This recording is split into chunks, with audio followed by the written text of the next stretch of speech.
Hoy, yo que no soy local, soy la moderadora del seminario, porque como saben estamos haciendo una sesión conjunta entre el Seminario de Desorden Urbano y los sectores populares de la UNAM y el Seminario Gobernador Urbano de aquí del colegio.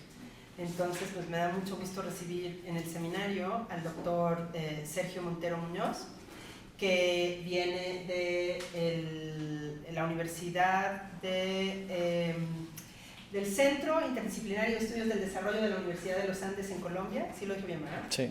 El doctor Montero tiene un doctorado, es licenciado en Economía por la Universidad de Granada, maestro y doctor en Planificación Urbana y Regional por la Universidad de California en Berkeley, y su trabajo se especializa en teorías de la planificación urbana y regional, gobernanza urbana, metropolitana y regional, planación internacional comparada, construcción y circulación de buenas prácticas, como vieron todos en el texto de hoy. Ha publicado amplísimamente, tanto en inglés como en español. Ya todos tuvieron la oportunidad de ver su CV aquí en la página, pero su último artículo, o uno de sus últimos artículos en prensa, se llama Repensando el Desarrollo. Ah, no, ese es tu libro, ¿ah? Ese es un libro.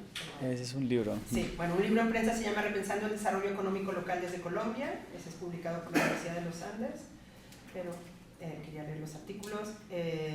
Tiene un artículo en prensa que de él nos va a hablar mañana, que se llama Leveraging Bogotá, Sustainable Development, Global Philanthropy and the Rise of Urban Solutionism, en la revista Urban Studies. Otro también artículo en prensa con varios autores, que se llama Pushing Regional Studies Beyond Its Borders.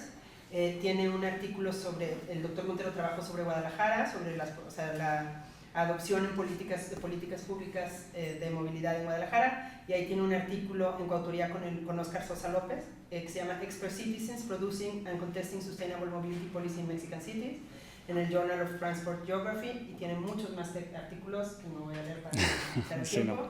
Pero bueno, la presentación de hoy es el artículo que circulamos, que ya todos leímos, y cuyo título, que es en coautoría. No tengo el CV de tu coautor, pero ya tú nos platicarás. Si quieres yo les cuento ahora. Ajá, quién es, y el texto se llama... Perdón, acá está. Bueno, ok. Raising Policy and Mobilities through a Posteriori Comparisons, What Best Practices Leave Behind. Bueno, entonces como siempre, el doctor Montero tiene 15 minutos más o menos para hablarnos un poco del contexto del texto, el estado en el que está también, en términos de los comentarios que vamos a hacer. Luego Marisol va a hacer un comentario breve y luego ya abrimos la discusión. Listo.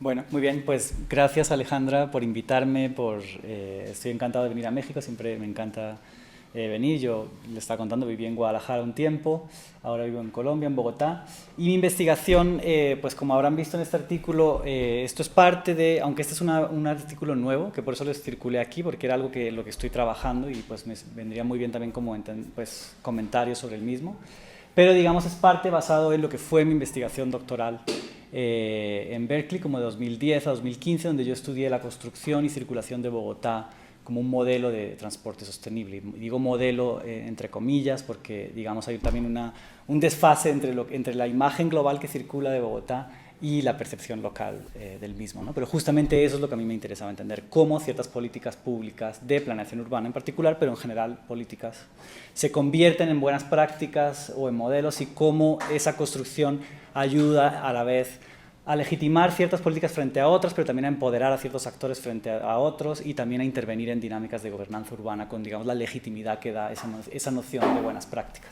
Eso, en términos muy generales, fue mi investigación, en la que yo miré Guadalajara y San Francisco, en California, como ciudades que habían referenciado a Bogotá como modelo de transporte. Entonces yo lo que hice, ahora les contaré un poco más de detalle, fue en cierta manera hacer una investigación siguiendo a las ideas de Bogotá, cómo llegan esas ideas a esas ciudades, quién las traen, qué intereses hay detrás, qué permiten esas ideas y qué no. Entonces, bueno, de eso han salido varios artículos, pero hoy en particular en este seminario les quiero hablar de que es uno que está en construcción. Lo que les envié fue el primer borrador. Y es un artículo en el que yo lo que intento es tomar una perspectiva más metodológica, en lugar de contar más la historia de Bogotá, de Guadalajara, en San Francisco, que tengo otros artículos que, digamos, hacen eso.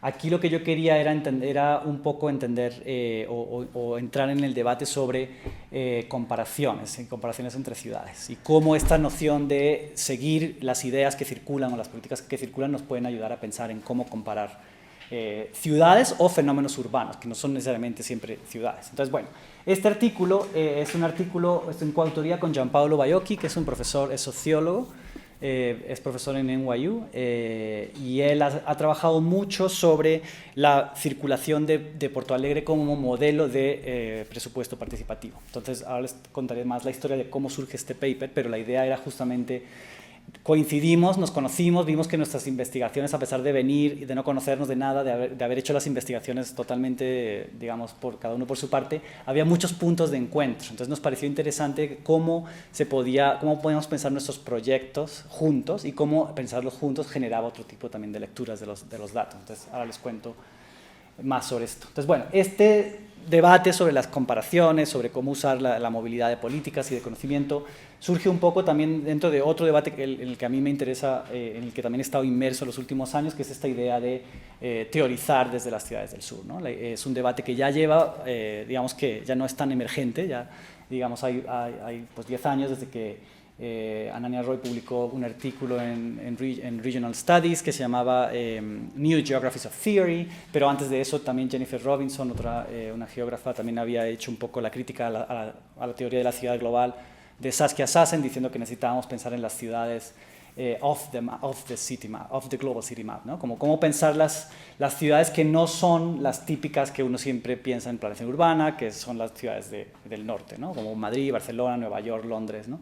Entonces, cómo en los estudios urbanos ha habido una crítica postcolonial que ha cobrado mucha fuerza en los últimos años, y entonces cómo pensamos en esa teoría urbana para esas ciudades del sur. Es decir, tenemos una teoría que viene del norte y en realidad las ciudades que más están creciendo y las que en realidad tienen más también problemas urbanos son las del sur. Entonces hay un mismatch ahí que muchos teóricos urbanos han criticado desde la academia anglosajona, pero también desde la academia latinoamericana, ¿no? Entonces ahí pues uno de los vocales ahí ha sido también Emilio Predi-Jacobos, mucha gente de la UAM, de hecho en México, que han venido diciendo esto desde hace mucho tiempo también, que tenemos que lo que le llaman un colonialismo autoasumido de coger conceptos del norte e intentar aplicarlos a las ciudades de América Latina, y entonces siempre hay como algo que no funciona, ¿no? Como que no terminan de encajar. Entonces, ¿cómo podemos contribuir a esa teorización desde el sur o desde América Latina? Y a mí, pues para este artículo en particular, para mí fue mucha inspiración este artículo de Jennifer Robinson, que es un artículo en iJur de 2016, en la que lo que ella dice es básicamente, bueno, si queremos teorizar desde las ciudades del sur global o desde América Latina, también necesitamos nuevas maneras de hacer teoría. O sea, no es solamente crear conceptos nuevos, sino también es nuevas metodologías y nuevas maneras de crear esas teorías. Entonces ella tiene varios, este es un artículo que a mí me gusta particularmente, pero ella tiene ya varios artículos en los que habla de cómo podemos reformar o repensar los métodos comparativos para generar digamos, esos conceptos nuevos o esas teorías nuevas desde América Latina. Entonces, bueno, lo que hacemos nosotros en este artículo es un intento de contribuir a ese debate, al debate más metodológico, ¿no? Pero también para mí es la primera vez que yo escribo un artículo más metodológico, entonces, de nuevo, bienvenidos a los comentarios. Y lo que hacemos ahí es esta idea de a posteriori comparison, ¿no? Como una comparación a posteriori. ¿Qué significa eso? Que no es necesariamente que sea algo nuevo, ¿no? Pero nosotros estamos intentando darle como cierta forma o delimitar qué significaría eso. Entonces, el punto de partida es que normalmente las comparaciones en estudios urbanos se hacen a priori, es decir, uno cuando está haciendo el doctorado o cuando plantea un nuevo proyecto de investigación, uno le toca como justificar los casos, ¿no? Entonces yo voy a hacer este tema de investigación y voy a hacerlo en estos casos. Y si uno va a hacer una comparación, entonces se mete en lío siempre con su asesor de tesis, porque que fue lo que a mí me pasó. ¿Cómo que vas a estudiar Guadalajara, San Francisco, Bogotá? Pero eso, ¿qué significa? O sea, eso no sé cómo, ¿qué tienen en común? Son ciudades iguales de grandes, de América Latina, estas ciudades no concuerdan, ¿no? Entonces hay un debate ahí enorme para poder tú justificar a priori por qué vas a hacer esa investigación. Lo que aquí estamos diciendo es un tipo de comparación que se hace a posteriori, es decir, una vez que uno ha hecho la investigación y uno se encuentra con alguien o con otro caso que de repente tiene cosas en común con su caso,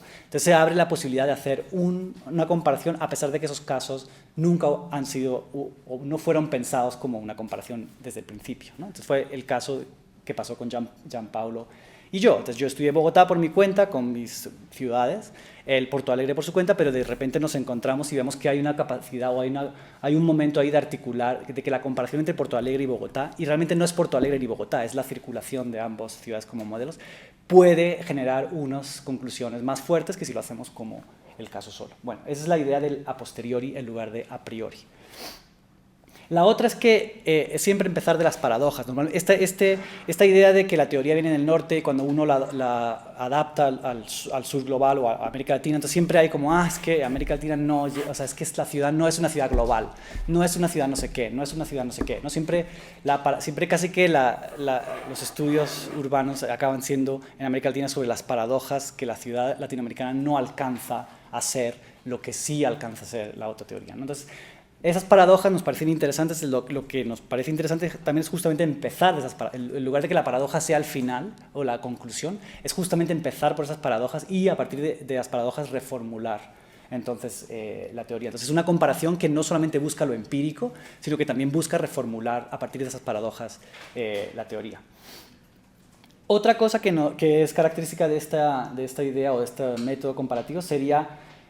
Queremos también, que eso es una cosa que también hace Jennifer Robinson, ¿no? También la comparación viene muy mediada por la sociología y la ciencia política, ¿no?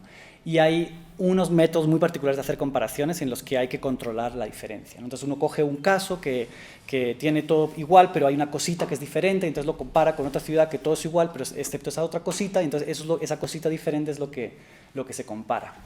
En esta idea lo que queremos es abrir un poco más esos métodos a decir, no, en lugar de buscar diferencias, lo que vamos a buscar son similitudes, ¿no? Y cosas que se repiten en ambas ciudades. Y al buscar lo que se repite de ambas ciudades es lo que podemos ver que hay un fenómeno que va más allá del caso. Entonces, ¿qué está pasando ahí? Y cómo podemos teorizar a partir de ahí.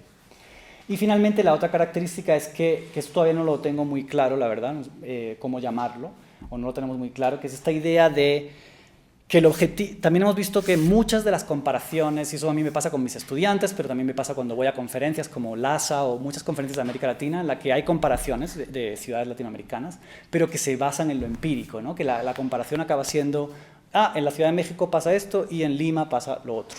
En Bogotá pasa no sé qué y en Quito no sé cuánto. Pero siempre es como la diferencia, o sea, lo que se compara o la conclusión acaba siendo la diferencia empírica entre ambas ciudades.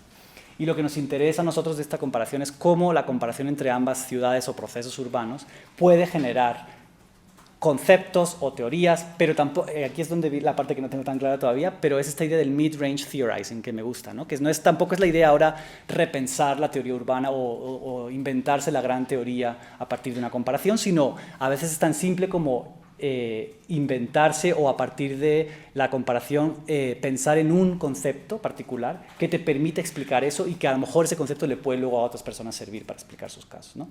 Ese es el caso de un artículo que no usamos esta idea de a posteriori comparison, pero que luego yo pensando, en realidad eso fue lo que yo hice en este artículo, sin metodológicamente explicitarlo, que fue un artículo que publiqué el año pasado con un colega mío, Oscar Sosa, que habíamos hablado de este artículo antes, que en realidad lo que hicimos fue eso, fue justamente él había hecho su investigación sobre Ciudad de México, yo había hecho mi investigación sobre Guadalajara, un día estábamos hablando y empezamos a hacer conexiones entre los dos casos que nos daban cosas que ni él había considerado en su tesis ni yo había considerado en la mía, ¿no?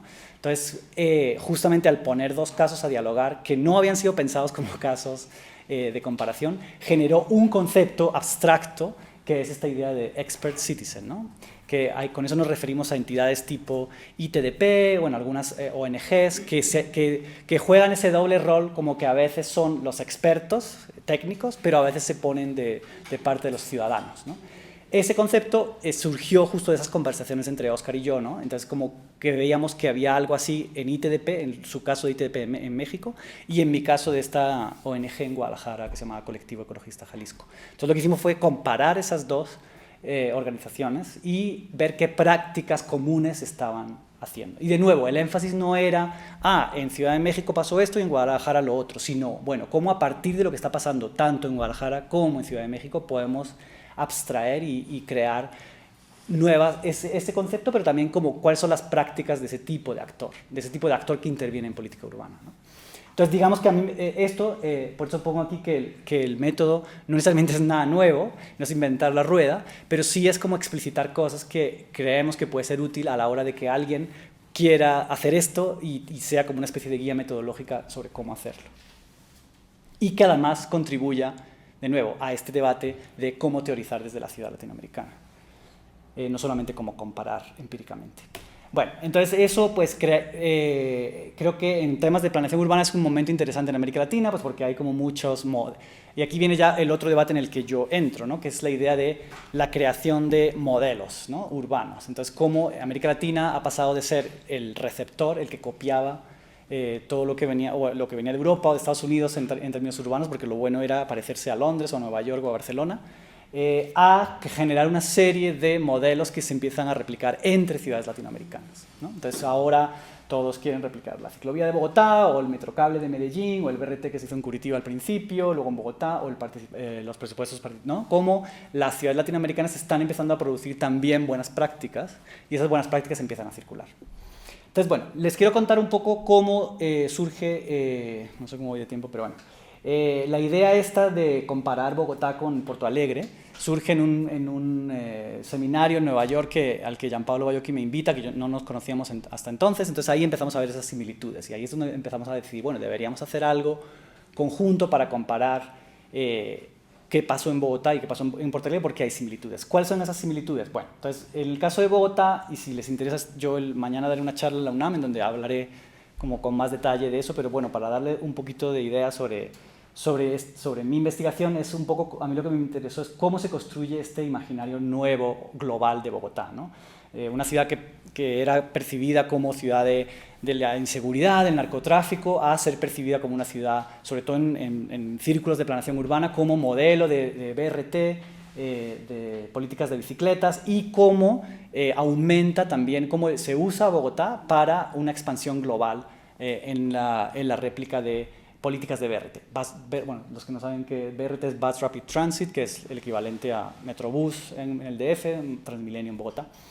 Entonces, un aumento que Bogotá no es la ciudad primera que lo hace Curitiba, pero digamos cuando lo hace Bogotá en el 2000 hay una fiebre, digamos, de BRTs por todo el mundo.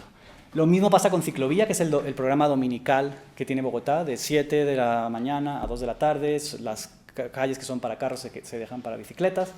Más de 1 millón de personas participan en Ciclovía cada domingo en Bogotá, y eso también tiene como una explosión en los años 2000, ¿no? de ciudades que lo hacen. Entonces, bueno, había como 3 paradojas que a mí me llamaban la atención de ese modelo Bogotá, ¿no?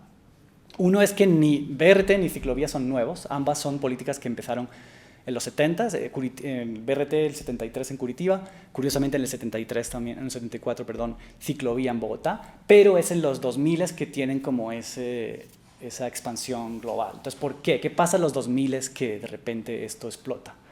Otra es que hay muchos cambios que pasan en Bogotá que no se transmiten. En ese modelo, en esa historia global que circula sobre Bogotá, no hay esos cambios de política, cambios fiscales, cambios de democratización, que ahora les contaré cuáles son. Entonces, eso no es parte. El modelo siempre es como, se hizo un bus, se hicieron bicicletas y ya mágicamente cambió Bogotá. Y la otra es que Bogotá es un ejemplo de una ciudad, a pesar de que la planeación urbana, el conocimiento sobre planeación urbana ha venido tradicionalmente del norte al sur. En el caso de Bogotá, esto se empieza a romper esos esquemas, ¿no? Entonces empieza el modelo Bogotá a circular sur-sur e incluso sur-norte, ¿no? Algunas ciudades de Estados Unidos replican el modelo Bogotá. Entonces, ¿qué está pasando ahí? ¿Qué hay nuevo en eso o qué no hay nuevo? Entonces, bueno, yo tengo como varias... si les interesa este tema, hay como varios artículos que yo he publicado recientemente sobre esto, pero no me voy a parar ahí porque lo que les quiero es contar cómo esto se relaciona con Porto Alegre, y es lo que nos interesa de este artículo. Entonces, bueno, normalmente cuando una política circula, pues hay varios debates. Hay todo un debate ahí de policy mobility sobre las lógicas de poder y política que hay detrás de que ciertas políticas se conviertan en buenas prácticas y circulen y otras no. Obviamente no tiene nada que ver con que sean buenas o malas, ¿no? Esa es como la paradoja, sino que tiene que ver con que haya unas redes, con que haya unas dinámicas globales, una narrativa potente que pueda como hacer que la política circule. Y hay un texto que a mí me gusta mucho de Laura Lieto, en la que ella habla que las políticas móviles son narrativas míticas, o mythical narratives, ¿no? Que lo que en realidad circula, cuando una política circula, no es la política en sí, sino como una narrativa sobre una ciudad que ha sido transformada por esa política, ¿no? Entonces, eso es lo que le da poder y lo que hace que circulen, si no queda simplemente como una cosa aburrida en un texto que nadie mira, pero cuando eso se le añade a una historia de transformación, entonces es cuando esa política circula. Entonces, la historia de Bogotá, o lo que Bogotá le añade al BRT, que no es nuevo, porque el BRT, recordemos, venía desde Curitiba en los 70s, pero lo que le añade Bogotá es, digamos, una historia o una narrativa de transformación urbana, ¿no? Entonces, se crea una narrativa en la que Bogotá pasa de ser un desorden en el transporte público a, supuestamente, un modelo de transporte mundial, gracias a Transmilenio, ¿no? Entonces, este tipo de imágenes que los usa mucho en BARC y CTS en México, que sirvieron también para difundir el modelo en México, pero también en muchas otras ciudades, ¿no? Y yo, como parte de mis métodos, era asistir a este tipo de presentaciones donde se presentaba Bogotá como modelo. Entonces, había una narrativa escrita, pero también una narrativa visual, siempre una antes-después. Lo que no circula son las reformas fiscales y de democratización que pasaron en Bogotá y en Colombia en los 80s y 90s, que hacen que una cosa como Transmilenio se pueda construir, se pueda financiar, ¿no? Entonces, esta tabla a mí me gusta mucho porque no es parte de lo que circula, pero es muy impresionante, ¿no? Como estos son los impuestos per cápita que recauda Bogotá en el 90, son 73.000, y se duplican en 6 años, más del doble, casi no el triple, pero casi que el triple. Entonces ahí hay un momento, como en el 90 y el 96, en los que hay una serie de reformas fiscales, que es el Estatuto Orgánico de Bogotá, un programa que tenía un alcalde que se llamaba Antanas Mocus, que se llamaba el Bogotá al 110%, donde la gente podía pagar un 10% extra de impuestos, pero decidiendo a qué iban a parar esos impuestos. En fin, una serie de cosas que no son parte de esta idea del modelo Bogotá, pero que para mí son muy interesantes, pero que, de nuevo, no se incluyen. La elección popular de alcaldes. Entonces, en Colombia, hasta el 89, los alcaldes eran elegidos a dedo por el presidente, ¿no? Entonces, que hubiera una democratización, que la gente pudiera votar sus alcaldes, también hace que lleguen una serie de alcaldes nuevos, como Mocus, como Peñalosa, ¿no? Que tienen que responderle a la ciudad, que antes digamos, la respuesta era más clientelar. Los alcaldes respondían al partido, porque era el partido nacional el que los denominaba, ¿no? Entonces, una serie de cambios en la economía política de Colombia que no forman parte como de la historia. Y eso es lo que justamente se parecía a la historia o a la investigación que tenía Gianpaolo sobre el presupuesto de Porto Alegre. Entonces, cómo él cuenta cómo también Porto Alegre se ha construido, se ha circulado como un modelo de pasar de una ciudad del tercer mundo a un modelo de democracia local, ¿no? Entonces, también en el caso de Porto Alegre vemos cómo el número de ciudades que ha adoptado los presupuestos participativos ha aumentado exponencialmente en los últimos años, también en Europa, también en un caso en el que una ciudad del sur, digamos, se adopta en el norte, en Europa en particular se ha adoptado mucho,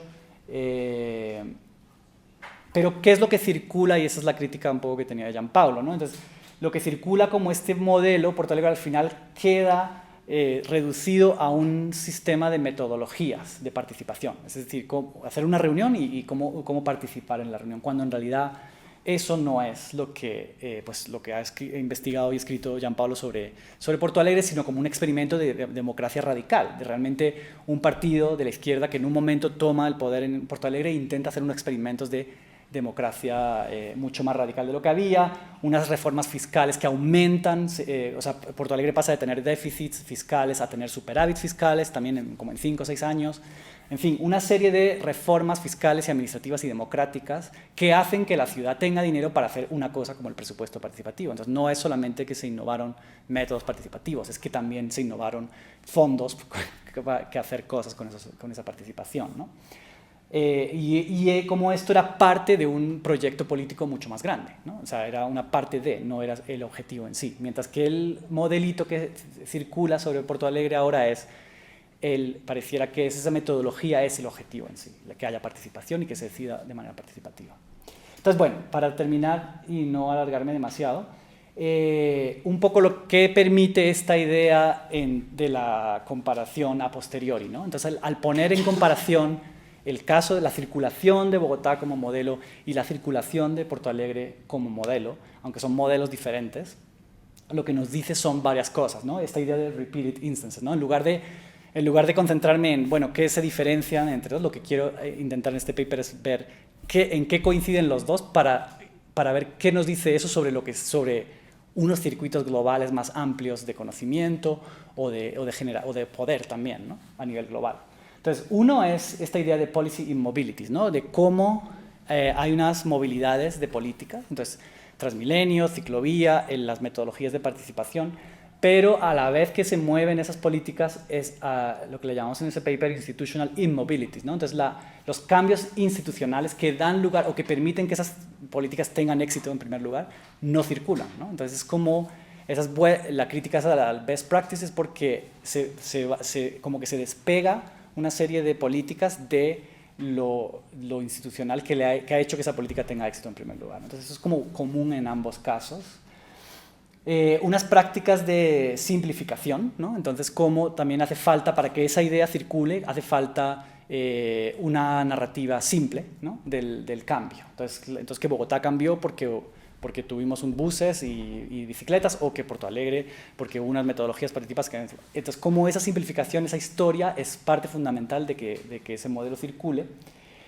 Y unos silencios, ¿no? Entonces, como esa movilidad, que es muy visible y a nivel global, y hay conferencias, eventos, expertos que viajan para acá, para allá, a la vez hay unos silencios institucionales, ¿no? Que es lo que, por ejemplo, en temas fiscales sobre todo, ¿no? Ya no solamente institucionales, sino en particular lo fiscal, que eso siempre es como muy curioso, como que de eso no se habla. Y que en realidad Bogotá y Porto Alegre podrían haber sido ejemplos o modelos de un keynesianismo municipal emergente, porque son modelos que en realidad lo que hicieron fue que aumentaron sus finanzas increíblemente en pocos años, pero no es por eso por los que son reconocidos, ¿no? Entonces esa parte del modelo, digamos, se silencia. Y que es lo que voy a hablar más mañana, que también en ambos casos hay un rol muy fuerte de los organismos internacionales, en particular filantropía global, pero también los bancos de desarrollo. Entonces, en ambos casos se convierten en modelos porque el Banco Mundial, Hewlett Foundation, varias fundaciones los toman como ejemplos, como poster child, ¿no? De algo que ellos quieren, unas agendas globales que ellos quieren imponer. Entonces, aunque sean políticas del sur, en el fondo, y eso aquí no hablo mucho, pero sí hablaré mañana más, son políticas del sur que viajan sur-sur, sur-norte, pero en el fondo están controladas desde el norte. O sea, las fundaciones, los bancos mundiales están en el norte y son los que crean las buenas prácticas y las que las circulan.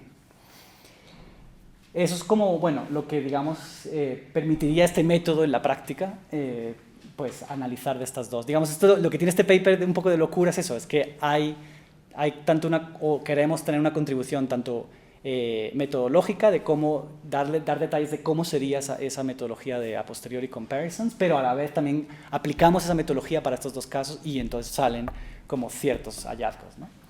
Pero algunos de los límites que tenemos es esta idea. Entonces, bueno, si lo que estamos diciendo es que nos interesa comparar, no por el hecho simplemente de comparar empíricamente, entonces, si nos interesa esta idea del mid-range theorizing, ¿no? Como no necesariamente crear grandes teorías, pero sí abstraer los resultados.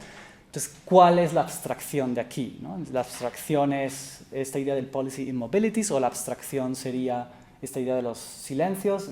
O sea, ¿cuál sería esta idea que puede ser interesante para que no sean los casos, sino que los casos nos den conceptos que se puedan luego aplicar a otras investigaciones? Eso es una cosa que estamos todavía pensando en cómo. Y la otra que nos interesa mucho es cómo este paper también, pues en realidad lo que llamaría sería como también a una reforma de la manera en la que uno presenta su investigación y cómo las conferencias, los seminarios tipo ¿no? Cómo estos seminarios también o conferencias se pueden convertir en lugares en donde alguien explica su investigación, pero que esa investigación puede ser luego parte de una comparación con otras investigaciones que no habían sido parte de ese diseño de investigación, digamos. De nuevo, esto no es nuevo, pasa a veces, pero la idea es justamente como darle, como ser más explícito a si esto pasa y cómo podemos hacer que eso tenga como cierto rigor o cierta guía, no sé si rigor es la palabra, cierta guía metodológica. Entonces, ahí lo dejo.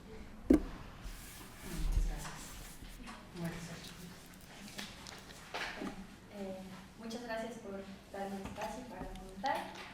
Y bueno, mi comentario va en tres sentidos. Por un lado, quería resaltar las conclusiones, por otro lado, comentar justo cuestiones metodológicas y por otro, como ahondar un poco en algunos detalles de la investigación.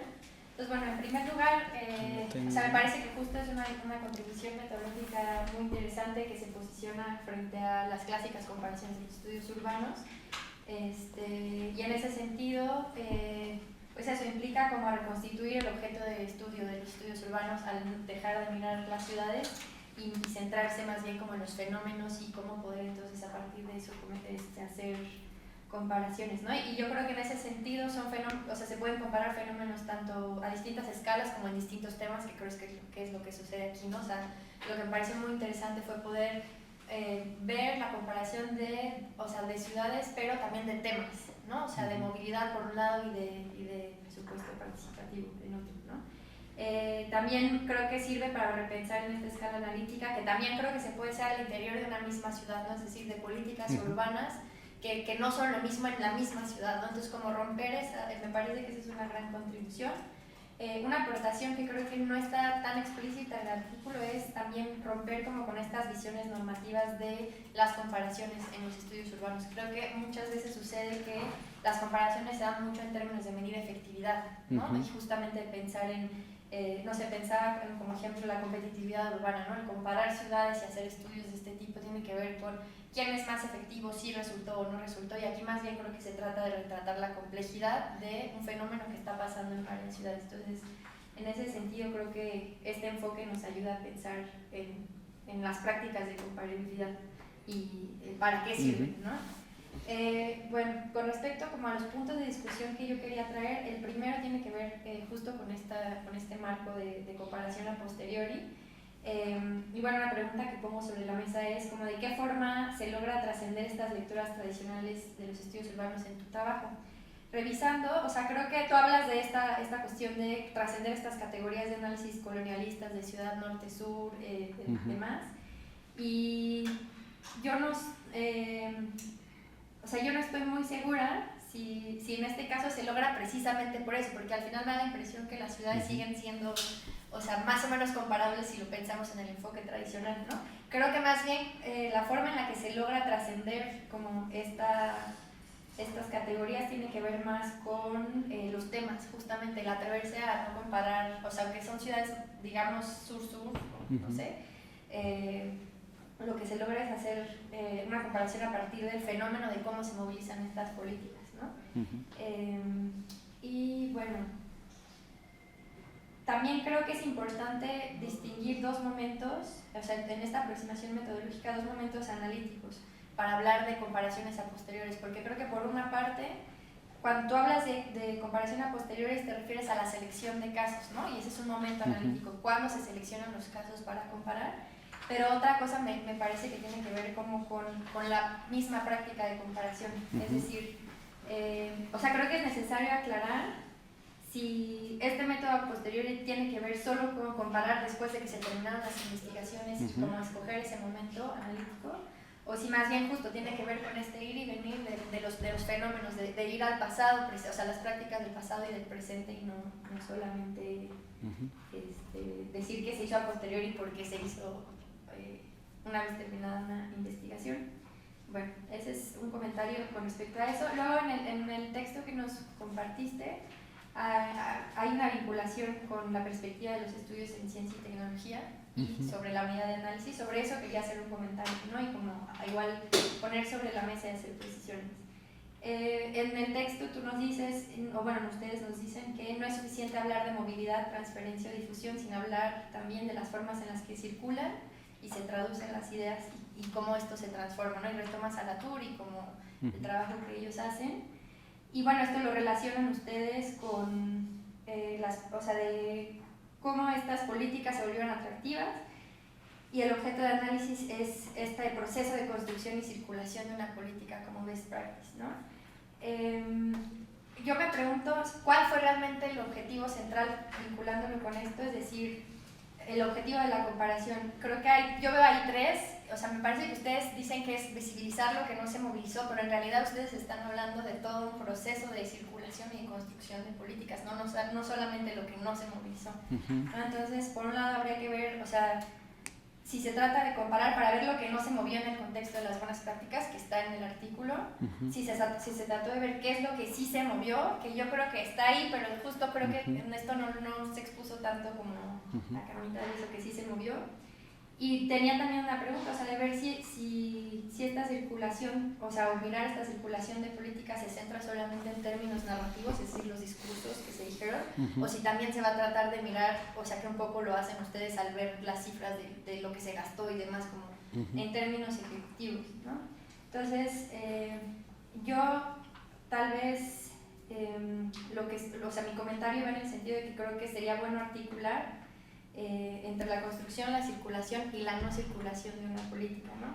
Y que creo que analíticamente, más que hablar de immobilities, podría funcionar más hablar justo de ensamblaje, porque lo mencionan en el texto, pero creo que la immobility es parte de un proceso de ensamblaje de distintas cosas que están pasando y que ustedes están viendo, pero que no están, ¿no? Entonces, bueno, en ese sentido me recordó un poco el trabajo de Tania Lee, que hace ella se dedica más a la implementación de una política forestal en Indonesia, ¿no? Y justo pero ella habla de prácticas de ensamblaje, y justo uno de los momentos es qué tiene que pasar para que una política se pueda movilizar en varios aspectos, ¿no? Y eso, que requiere una serie de movimientos, ¿no? De visibilización, de invisibilización de otras cosas, de aplanamiento de conflictos y de cuestiones políticas, que es un poco lo que ustedes nos muestran aquí, ¿no? Entonces, pues eso, o sea, tal vez como yo abriría un poquito más el esquema analítico, no solamente a las immobilities, sino como a la circulación, que al final ustedes están hablando, y al hablar de eso que no se hablan, meten como estos otros procesos que están ahí. Y algo que también llamó mi atención más como en términos del contenido es el tema de los actores clave. Es decir, ¿qué tanto pesa el hecho de que ciertos actores clave en las políticas, ustedes mencionan a los alcaldes en el caso de Bogotá, que estaban insertos como, o sea, o que tenían cierta educación, tenían cierta formación, ¿no? ¿Qué tanto también eso influye en que estas políticas circulen y se movilicen? Yo creo que no es una cuestión nueva. Yo pensaba, por ejemplo, digo, en una cosa muy, muy antigua, pero como aquí en México, Miguel Ángel de Quevedo, que fue a Francia y trabajó con estos ingenieros y vino e implementó aquí, o sea, como que esa práctica de circulación no es nueva. Sí, no. Pero sí creo que sí hay algo nuevo detrás que tiene que ver como con nuevos lenguajes políticos, ¿no? O sea, el hecho de que también, digo, no sé si es una pregunta, si quienes fueron como de los principales actores claves en la movilización fueron los mismos que promovieron la política pública en Bogotá, tuvieron que recurrir o como ceñirse precisamente a estos nuevos lenguajes políticos, de decir la movilidad sustentable o la participación ciudadana como el lenguaje mediante el cual iban a poder lograr esa movilización, a pesar de que ellos sabían que había, ¿no? Bueno, a grandes rasgos eso es mi comentario, no sé si fue un poco enredado. No, buenísimo, gracias. Pero, gracias. De hecho, les iba a pedir, no traje como un papel o algo así. ¿Alguien tiene un papel? Me pueden dejar una pluma en papel, porque hay varias ideas que... Ya les digo ya.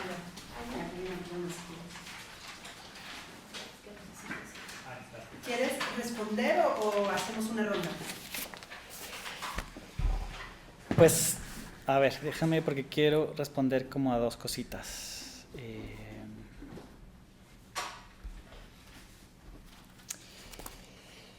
que me parecen importantes y que creo que sí es un buen punto. Y que tal vez no sé, o sea, y obviamente que si hay la pregunta es porque obviamente no lo escribimos bien en el artículo, pero entonces, esta idea, claro, esto es una discusión que tuvimos, que o sea, la idea de a posteriori ya hace énfasis en el hecho de que es después de, en lugar de a priori, ¿no? Entonces, claro, podría ser que sea eso y ya, pero lo que queríamos en este artículo es que, o sea, son estas 4 cosas, pero yo creo que en realidad, yo creo que estas 4 cosas están más claras en la presentación que tal vez que en el paper. Yo creo que lo que toca es darle una pasada de nuevo al paper, enfatizando como que esto, o sea, que el aporte, digamos, del artículo es justamente articular, que no solamente que se hace después, sino que se hace después, pero además tiene unos énfasis particulares que son estos 4, pero sí, o sea, yo creo que de repente necesita el artículo como mostrarlo como más evidentemente. El otro tema que me parece interesante que mencionas es el de la inmovilidad. Claro, y es como dije ahí, es como que todavía estamos ahí pensando si eso es el aporte de este paper o realmente no tanto. Y claro, también lo que yo creo es que cuando uno escribe esto, como que llama mucho la atención, muchas de tus preguntas era a entender cómo se moviliza, ¿no? O sea, el rol de los alcaldes, el rol de la filantropía, el rol de no sé qué. Claro, lo que a mí me pasa es como yo ya he escrito como 5 artículos sobre eso, sobre el rol de las narrativas, el rol de los alcaldes, el rol de no sé qué. Lo que a mí me interesaba de este paper es justamente enfocarme en algo que no le había dado tanta atención, que es lo que no circula, ¿no? Pero sí, o sea, yo creo que ahí nos toca como pensar mejor no sé si el término es immobility, si el término es silencio, si el término es... Pero sí, tal vez toca aclarar mejor, porque sí hay un interés, digamos, en este paper y es en enfocarse o teorizar en cierta manera sobre lo que no circula, ¿no? Porque lo que creemos, o yo creo, es que sobre lo que circula ya se ha escrito bastante, o sea, de eso hay bastante, entonces... Pero bueno, no, está bueno el comentario porque yo creo que esas 2 cosas siento que hacen falta aclararlas mejor en el paper.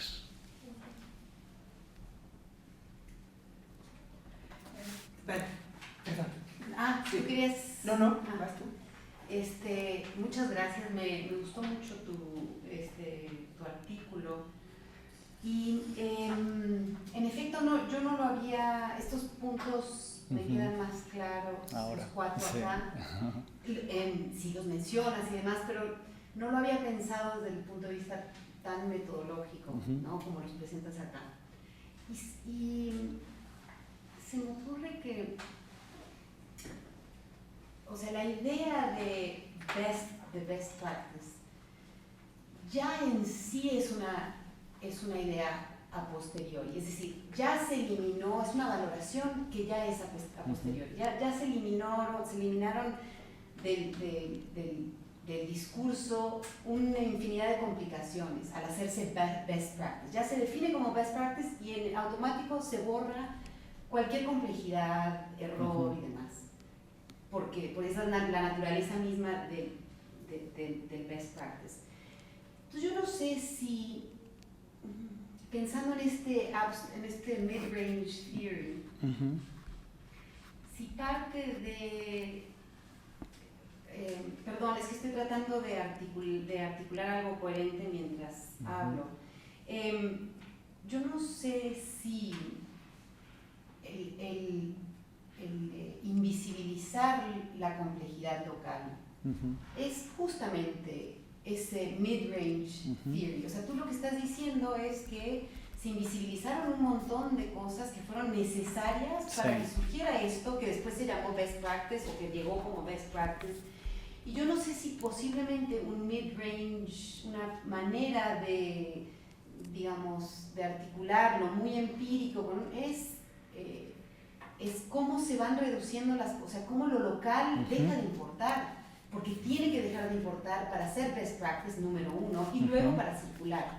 O sea, como que no lo sé, o sea, creo que el hecho de que es best practice ya elimina un montón de la complejidad local al llamarse best practice, pero luego al circular se elimina otra capa de complejidad. Yo no sé si eso es parte de lo que hace que un best practice circule, es la eliminación de la complejidad muy local.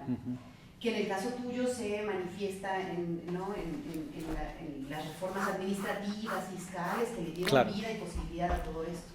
Pero que a un nivel un poquito más abstracto, finalmente lo que es, entre otras cosas, es la eliminación o la invisibilización de lo local. No sé, es eso, es lo que medio pensaba cuando No, veía de- sí, está buenísimo porque esa justa relación que tú estabas intentando articular ahora es lo que hemos pensado mucho nosotros, porque claro, efectivamente hay un rol que es invisibilizar o silenciar, le llamamos a veces, o inmovilizar, pero en cierta manera eso no es tampoco, o sea, eso sí hay cosas escritas sobre eso, digamos, o sea, ya, pues este paper que les contaba de Laura Lieto en el que habla de las narrativas míticas, ¿no? Ajá, sí. O sea, digamos que eso, la idea esta de que el best practice necesariamente invisibiliza, pues también es en cierta manera, ya está como probado y como que hay varias cosas. Lo novedoso, digamos, o lo que esto podría aportar a esos debates es que hay un tipo particular de invisibilidad que es la fiscal o institucional. Entonces, yo creo que esa es la tensión que hay en este paper todavía, que no se sabe cuál es ese mid-range theorizing, si es por ahí, si es simplemente los silencios, las policy immobilities, o hay un aporte más allá de eso que es, bueno, es que no es solamente que hay ciertos silencios, sino que es los silencios fiscales, en particular, Sí. lo que Porto Alegre y Bogotá,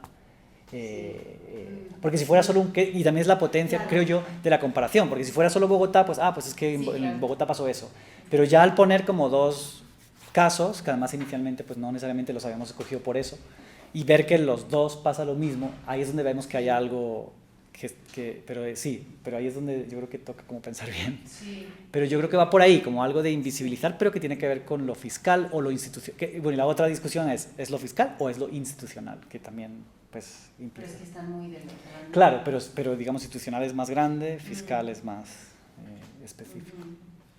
¿Tú tenías? Oh.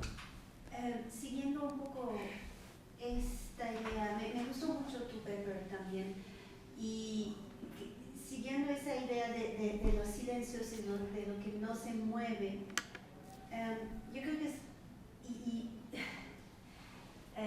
tratando también de articularlo con lo que dijiste al principio sobre la epistemología desde el sur y esas cosas. ¿Okay? Entonces, yo creo que hay algo, quizá un elemento explicativo aquí. ¿Por qué esos silencios?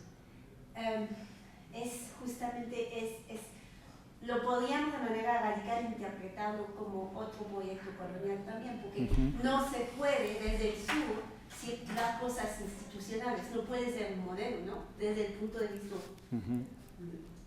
colonial, ¿no? De que los estados del sur no funcionan, ¿no? Desde este punto de vista del norte, ¿no? Entonces quizá hay allá algo explicativo cuando hablas del papel muy importante de las organizaciones internacionales. Bueno, todo esto funciona con esa idea de proyectos, no de esa idea de reformas institucionales, ¿no? Entonces también va con ese modelo de gobernanza por proyectos, etcétera, y si lo que estás enfatizando al principio es que, bueno, son modelos sur-norte, pero si son controlados por el Banco Mundial, no van a reconocer que estados del sur pueden hacer cosas institucionales buenas. Estoy hablando de manera muy radical, pero yo creo que quizá haya algo también explicativo en el término de qué silencios, qué circula y qué no circula.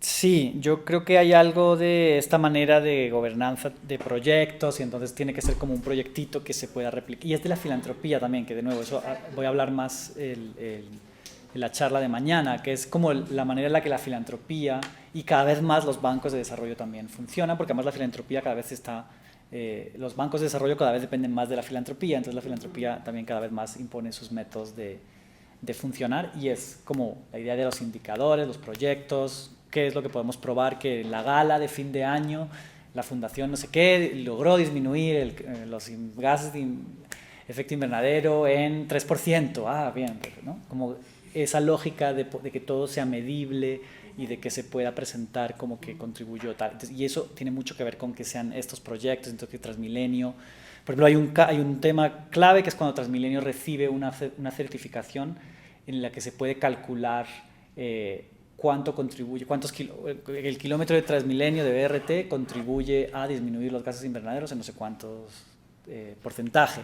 Eso es una cosa muy importante que ayuda a que eso se replique, porque entonces ya las fundaciones ven que invirtiendo en eso pueden luego demostrar. Entonces hay algo de eso que tiene que ver, que yo creo que sí podría como explorarlo más, y que tiene que ver con esos silencios, ¿no? Entonces eso implica silenciar ciertas cosas.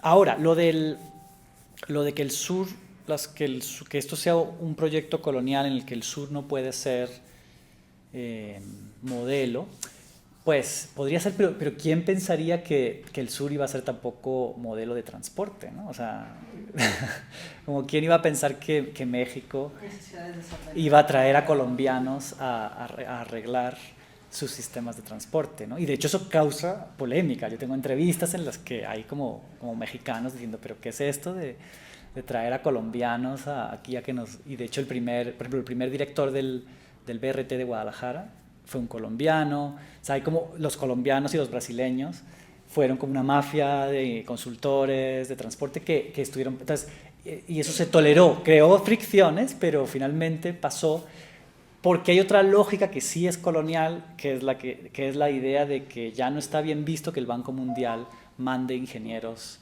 británicos o de Nueva York, porque ya es como, pero ¿estos qué? ¿No? Entonces, la lógica, el proyecto colonial es ahora dominar el sur-sur. Entonces, somos nosotros, pero vamos a mandar a brasileños y a colombianos, no vamos a mandar a gringos, porque eso sería ya visto pero muy dentro mal. los colombianos vienen para un proyecto. Uh-huh. Entonces, el modelo es el proyecto, pero reformas fiscales es una construcción institucional, Uh-huh. es construir el Estado, Uh-huh. ¿no? Y cuando lo digo de manera muy poco sutil, pero esa idea de que el Estado del Sur siempre está juzgado como algo que no funciona. Entonces, ¿cómo podría ser que una reforma fiscal, que es algo muy del Estado, no es un proyecto, ¿no? Es algo de construcción institucional? Sí, pero... Quizá por eso es eso que está silenciado, porque es muy difícil aceptar desde el punto de vista de Estados Unidos, por ejemplo, que Colombia pueda hacer algo bien en términos fiscales. Uh-huh. Sí, no puede ser. Sí, no. Lo que pasa es que por ejemplo, el transporte, o sea, es proyectos, sí, porque son BRTs, además normalmente son como son unas líneas, a veces son red, pero normalmente es como proyectitos. Pero también implica reforma institucional. Es decir, por ejemplo, normalmente hay que crear una agencia que normalmente es público-privada, que ahí también el modelo es Bogotá, ¿no? Porque el modelo de Transmilenio, no el bus, sino Transmilenio S.A., que es la agencia que coordina. Entonces, eso es una agencia público-privada que también se replica en México, o sea, hay unos cambios institucionales que también, o sea, no solamente que se construye un bus, hay unos cambios institucionales para los que se adopta el modelo colombiano y que se traen a colombianos también para que ayuden a reformar eso. En fin, no sé, o sea, yo creo que es un punto válido y hay algo que lo hablamos hoy en la comida y que de hecho me ha pasado más en otros eventos que presento mi investigación, y es qué pasa con lo fiscal, que pareciera que, o sea, como espacio público, parques, no sé qué, o sea, todo, aunque sean temas muy diversos, hay como ciertas buenas prácticas.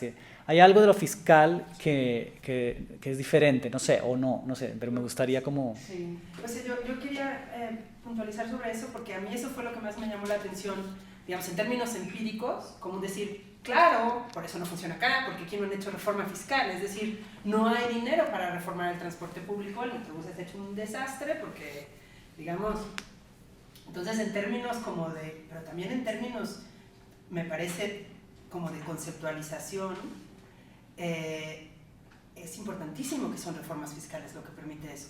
Y no tanto porque el sur haga Estado, sino porque es Estado. Digamos, y parte de estos proyectos es que no pasan por el Estado, es decir, son consultorías, o sea, sería como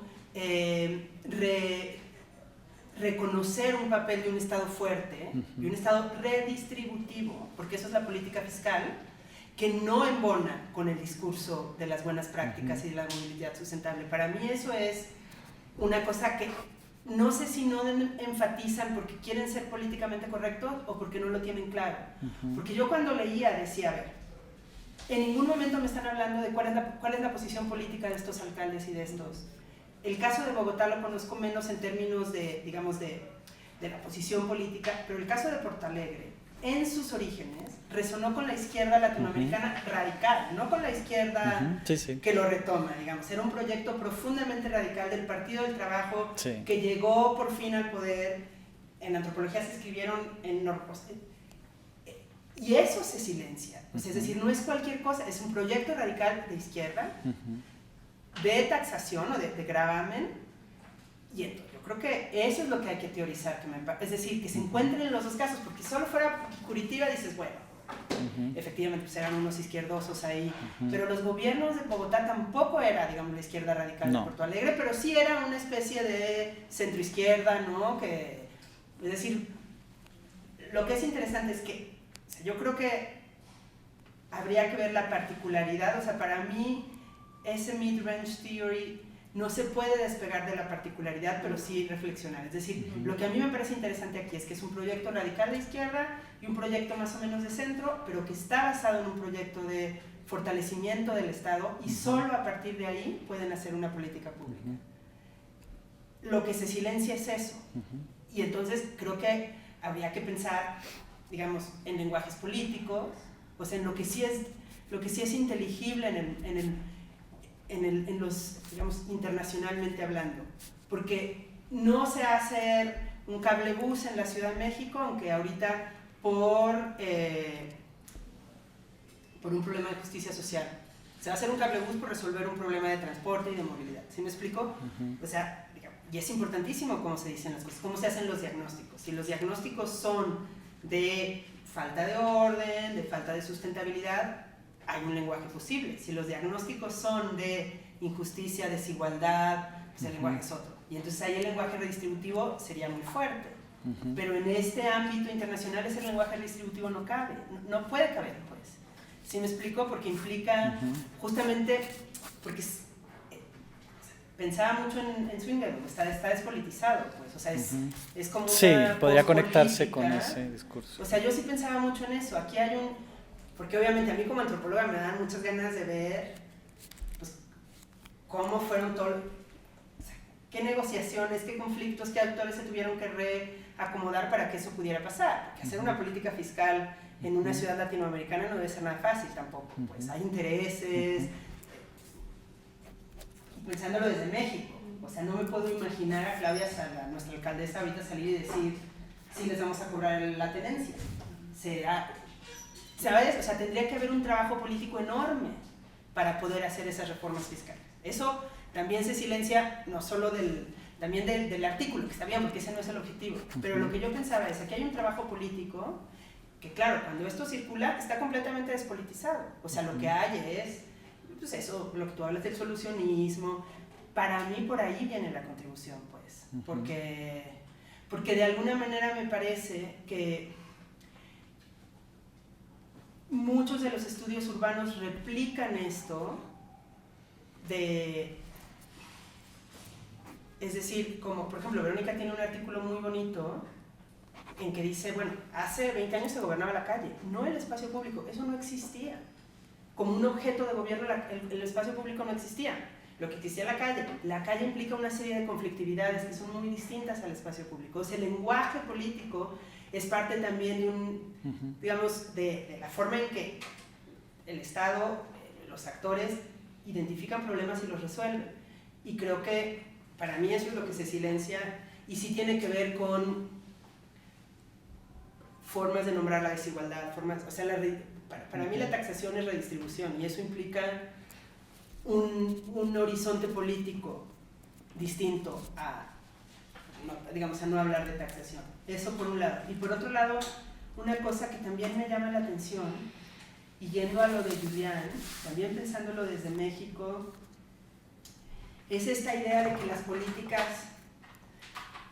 o sea, que digamos, el norte colonizador las toma. Pues en realidad, o sea, me parece que esa distinción no puede ser espacializada, porque el norte colonizador está aquí, o sea, no, es decir, el señor con el que nosotros nos sentamos del BID para lo de la CEMOVI es una persona profundamente local, profundamente enraizada en la cultura política local, en las necesidades locales, o sea, no es como un automatón replicando es decir, él está convencido de que eso es lo mejor para México, no porque se lo dijo el Banco Mundial, sino porque, digamos, hay una sensibilidad política, unos lenguajes que le hablan a cierta gente que es profundamente local. Entonces no es que el sur viene o sea, imponer, y creo que eso también es importante, pues. O sea, porque digamos, como que te comentaba, el BID nos dio financiamiento para hacer esta etnografía de la CEMOVI, se convirtió un poco en, como antropóloga, no pudimos evitarlo, pero lo etnografiamos también a él, digamos, porque es portador de una serie de sensibilidades, discursos, que son, es decir, que están localizadas, que no están, y creo que eso está relacionado con esta cosa de los lenguajes políticos, pues, porque digamos, pero tanto para los del BID, como para los, obviamente, ITDP y Banco Mundial, pero también para los activistas. O sea, ahí se desdibuja un montón. Los activistas de la movilidad sustentable, o sea, todos comparten estos lenguajes. Yo no veo a los activistas de la movilidad sustentable que vienen de la izquierda hablando de justicia social. Ya no se habla de justicia social, se habla de entonces, un poco complejizar esto de qué es del norte, qué es del sur, y también cómo esos lenguajes se incorporan a, digamos, idiomas de distinción locales y localizados, pues, ¿no? Claro. O sea, es decir, la aversión a la informalidad está, digamos, codificado localmente y le habla a una serie de actores que ahora lo nombran distinto, pues hablan de estos, ¿no? Sí. Bueno, para mí de eso se trataba su texto, aunque no estaba tan explicitado.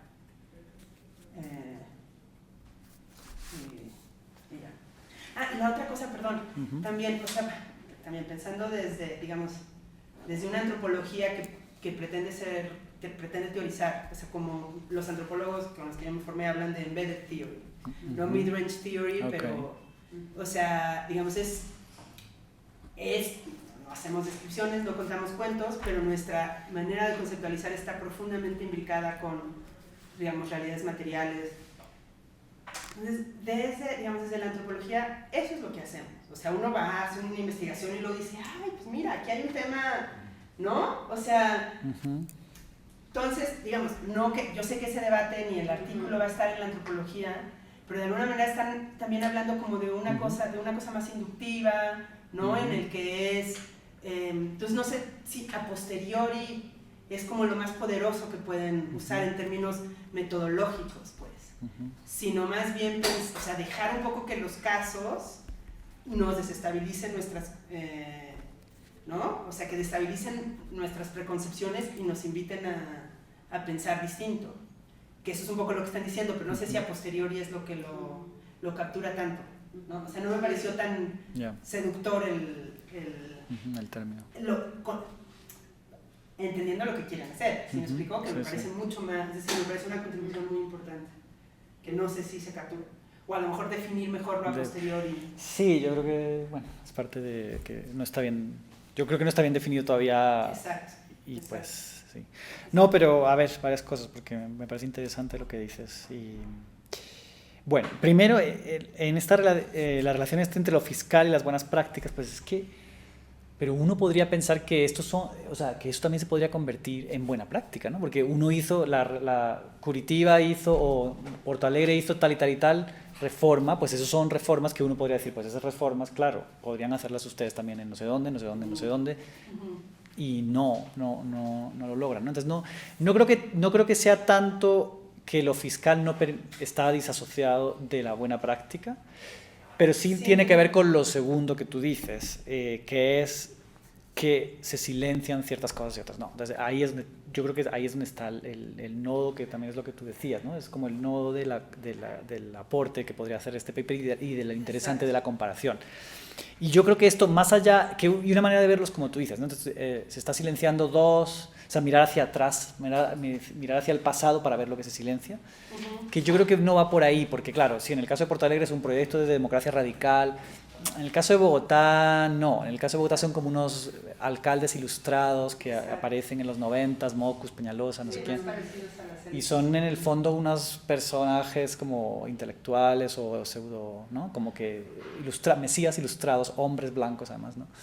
Que hablan inglés, que no sé qué, bueno, en fin, es como otro, que bueno, eso digamos, tampoco es que eso, o sea, les quita legitimidad en cierta manera, pero por otra parte, pues hicieron lo que hicieron y entonces, claro, no va por ahí, entonces, porque no sería comparable los proyectos, pero sí va por el momento actual, que es lo que yo creo que, o sea, lo que va es porque sea en el momento en el que surgió eso, y la realidad es que surgieron y las dos ciudades aumentaron fiscalmente sus impuestos, aumentaron la recaudación per cápita, o sea, un proyecto que uno podría catalogar como keynesianismo municipal, no sé.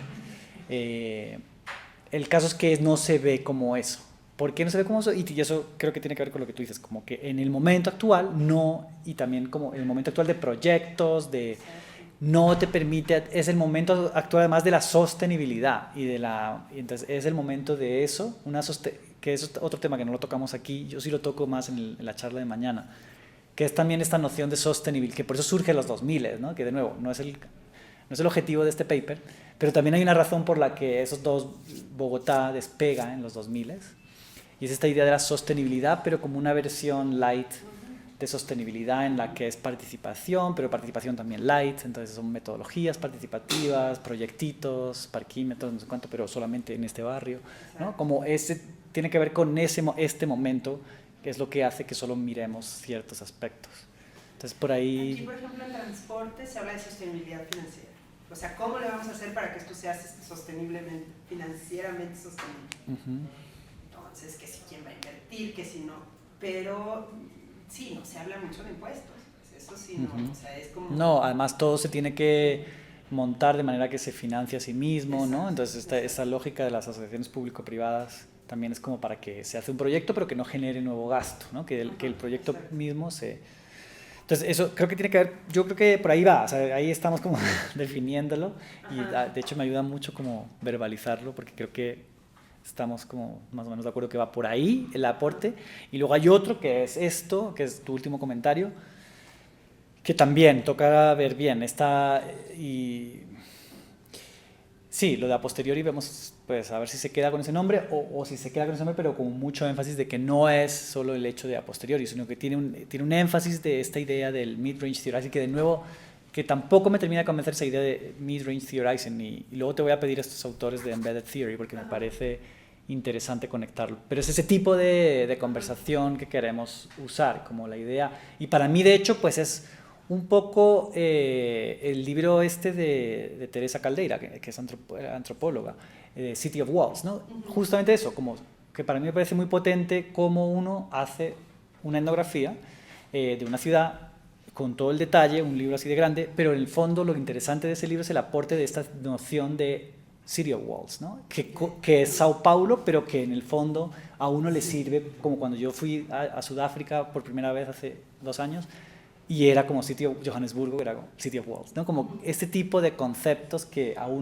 están derivados como de un lugar, pero que te ayudan como a entender otros lugares. A eso es lo que queremos como pegarle. Entonces no sabemos todavía muy bien si llamarlo mid-range theorizing o cómo podría ser, pero va por ahí, y por ahí es por lo que nos imaginamos que va esta idea metodológica, como para ayudar también a eso, que de nuevo, no es nuevo, es lo que han hecho los antropólogos, es lo que hace mucha gente, pero es como una manera de dejarlo como guía metodológica, ¿no? Que además creo que puede ser interesante como para gente que está pensando en hacer eso, pero que no lo tiene muy claro, entonces bueno. Y finalmente el otro comentario tuyo bueno, esta idea de que el norte, el sur, sí, como de pensar que dónde está el norte, dónde está el sur. Sí, o sea, eso es un tema también que no se trata tanto, de nuevo, en este artículo, pero que yo sí, en otros artículos sí como que entro más en esa discusión. Y yo creo que lo que a mí me parece interesante más allá de dónde está, o sea, más allá de que esto esté orquestado desde, ¿no?, desde los cuarteles del Banco Mundial en Washington, D.C. y el FMI enfrente, obviamente el aparato, me gusta mucho esa noción del aparato del desarrollo internacional, ¿no?, de verlo como un aparato que tiene como saberes, personas, expertos, y esos expertos, financiación también, ¿no?, porque el aparato se tiene que financiar de alguna manera, y cómo ese aparato, aunque tiene nodos importantes en el norte, o en Washington, por ejemplo, también tiene muchos nodos y capilares por otros lugares, ¿no? Pero más allá de definir dónde está quién o quién decide quién, creo que lo interesante es el cambio de discurso, ¿no? Entonces el cambio de discurso hacia la sostenibilidad, pero también, bueno, la sustentabilidad que dicen en México, pero también a que ya no es políticamente correcto mandar expertos del norte al sur, digamos. O sea, obviamente todavía sigue viendo como, y en Colombia es muy claro, por ejemplo en Colombia cuando hay una conferencia, si es una conferencia así que se digne, siempre tiene que haber el experto internacional y va el primero, ¿no? O sea, Y el experto internacional no es de México. y el experto internacional no puede ser de Colombia, conmigo no saben porque como yo soy español pero ya trabajo en Colombia, a veces ya no puedo ser el primer experto porque ya no soy lo suficientemente internacional. Entonces obviamente esas lógicas coloniales todavía subsisten en el propio sur, pero en el norte yo creo que también ya hay como esta crítica, y en los estudios urbanos ya es muy evidente, ¿no? Como que ya esta crítica postcolonial está muy fuerte, entonces ya no es tan fácil como que hagan eso. Entonces también creo que lo interesante más allá de si el sur-norte es que eso es lo que ahora, en ese aparato del desarrollo internacional que está por varios lados, esa lógica norte-sur ya no es tan clara, pero entonces ahora lo que hacemos es mandar a alguien del sur, a un colombiano, a México, pero en el fondo decidiendo desde muchos lugares, ¿no? Pero además el colonialismo inglés fue así, o sea, fue yo no voy a ir, yo voy a, más bien dentro de la India, yo voy a reorganizar a la India para que sean los propios residentes, ¿no?, de la India, que, o sea, es un poco lo que decía Alejandra, ¿no? Sigue existiendo esta lógica acá, Claro. No importa que sea mexicano, ¿no? Es el discurso que ordena, digamos, su vida y la vida de los proyectos, además sigue teniendo este corte como muy, sí, con un orden muy norte-sur sin ser norte-sur literalmente, ¿no? Quizás estaba yo haciendo una serie de entrevistas con intelectuales de la India hace algunas semanas, meses, ¿no? Justamente sobre esa cuestión de la epistemología del sur, y lo que aprendí que no sabía, no sé cómo decirlo, que descubrí hablando con ellos, es justamente esa diferencia que hacen en la India entre el postcolonialismo como epistemología, que es lo que estás diciendo, no es políticamente correcto mandar un experto del norte y el postcolonialismo como una época histórica. Y yo creo que es más fácil hacerlo en la India, porque digo, la descolonización no tiene la misma temporalidad que en América Latina, ¿no? Entonces, digo, entonces hablan del postcolonialismo como una época histórica. Y hay muchos de esos intelectuales, en particular estoy pensando a Yasmin Arif, que es antropóloga, que ella también habla mucho de comparación de manera muy parecida a lo que estás proponiendo. ¿Cómo se llama? Yasmin Arif. ¿Alif? De la Universidad de Delhi, y es con influencias teóricas completamente otras, es muy como de Deleuze y esas cosas, pero ella insiste mucho sobre esto, que no nos podemos quedar con esa idea de cómo somos. Ella dice, yo no soy solamente una intelectual del sur, ¿no? Y digo, puedo hacer comparaciones y no se puede quedar solamente como, no nos podemos quedar solamente a ese nivel epistemológico de decir, tenemos que reconocer la teoría del sur. ¿no? Porque eso como que encarcela los Sí. intelectuales del sur en un papel específico, ¿no? Y que a través de la comparación, justamente, ella no dice a posteriori, pero comparaciones que no son legítimas, ¿no? En teoría, ¿no? Ella compara políticas de reconstrucción después de traumas en diferentes, en Líbano, la India, no me acuerdo los países, pero bueno, y entonces ella lo mismo quiere hacer una abstracción en términos de mid-range theory, ¿no? Entonces por eso pienso que hay muchas cosas interesantes que van más allá justamente de sur y norte de manera geográfica, y que hubo una evolución en esta discusión norte-sur desde una crítica epistemológica que era al principio, ¿no? de esas teorías, ¿no? epistemológicas, hacia algo que sí que tenemos que superar, ¿no? que ya no nos podemos quedar a ese nivel solamente epistemológico de sur y norte. Sí, no. Y ese es un tema que no lo tratamos mucho en el paper, pero creo que es central, que es, claro, en este caso, o sea, eso fue lo que yo quise hacer, por ejemplo, en mi tesis doctoral, yo metí a San Francisco en el paquete, porque justamente quería también romper como que esto no era solamente sur, claro, Bogotá. Puedes solo comparar Delhi con Ciudad de México. Ajá, exacto, o Bogotá con Guadalajara. Exacto. ¿No? Entonces, y claro, eso a mí me costó con mis asesores y todo el mundo que yo le decía a mi proyecto, todo el mundo era, pero ¿qué es esto? ¿Cómo que San Francisco, Guadalajara y Bogotá? Esto no tiene ni pies ni cabeza, en fin. Pero claro, en este caso son dos ciudades latinoamericanas, ¿no? Entonces, pareciera que es que aquí, y eso tal vez tengo que mirar bien cómo quedó el artículo, no es que solamente esto sea para comparar ciudades del sur, porque entonces lo que hay que crear es teoría del sur, ¿no? O sea, la idea sería justamente que uno pudiera también hacer como comparaciones entre diferentes ciudades, porque lo que importa en el fondo no es tanto, de nuevo, es que eso es justamente lo que queremos escapar de esto, ¿no? La típica metodología de comparación de sociología o de ciencia política, entonces, son ciudades latinoamericanas o ciudades de ingreso medio o ciudades de población similar. Justamente lo que queremos escapar es esa noción, y lo que queremos es centrarnos en lo que esas ciudades tienen en común, independientemente de lo que sean, digamos, de per se.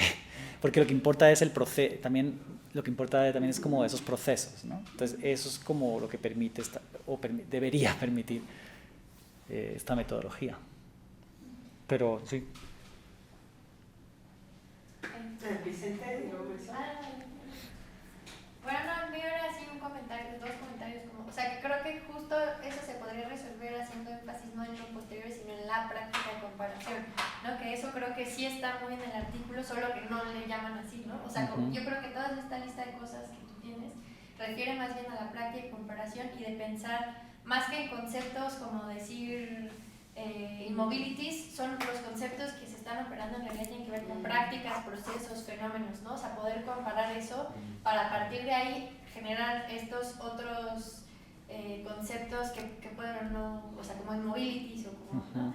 Y bueno, algo que pensé ahorita que estaban discutiendo sobre sur-norte era como pensar en esta circulación, en esto, o sea, como qué tanto el objetivo de la circulación de la política, de esta política cambió, ¿no? O sea, que originalmente estas circulaciones y estos silenciamientos, o sea, que este silenciamiento en particular que ustedes están señalando, y creo que al final del artículo un poco lo esbozan, no tiene que ver necesariamente con silenciar cosas para el sur, sino para el norte. O sea, son cosas que se vuelven digeribles para otros lugares y se invisibiliza que eran gobiernos de izquierda. No se invisibiliza, o sea, necesariamente eso lo fiscal por ser lo fiscal y ser aburrido, sino porque se aplana como, ocurrió en un gobierno, ¿no? O sea, y como también creo que sirve para repensar la forma en que pensamos cómo se circulan estas cosas. Digo, no sé, igual no tiene mucho sentido, pero...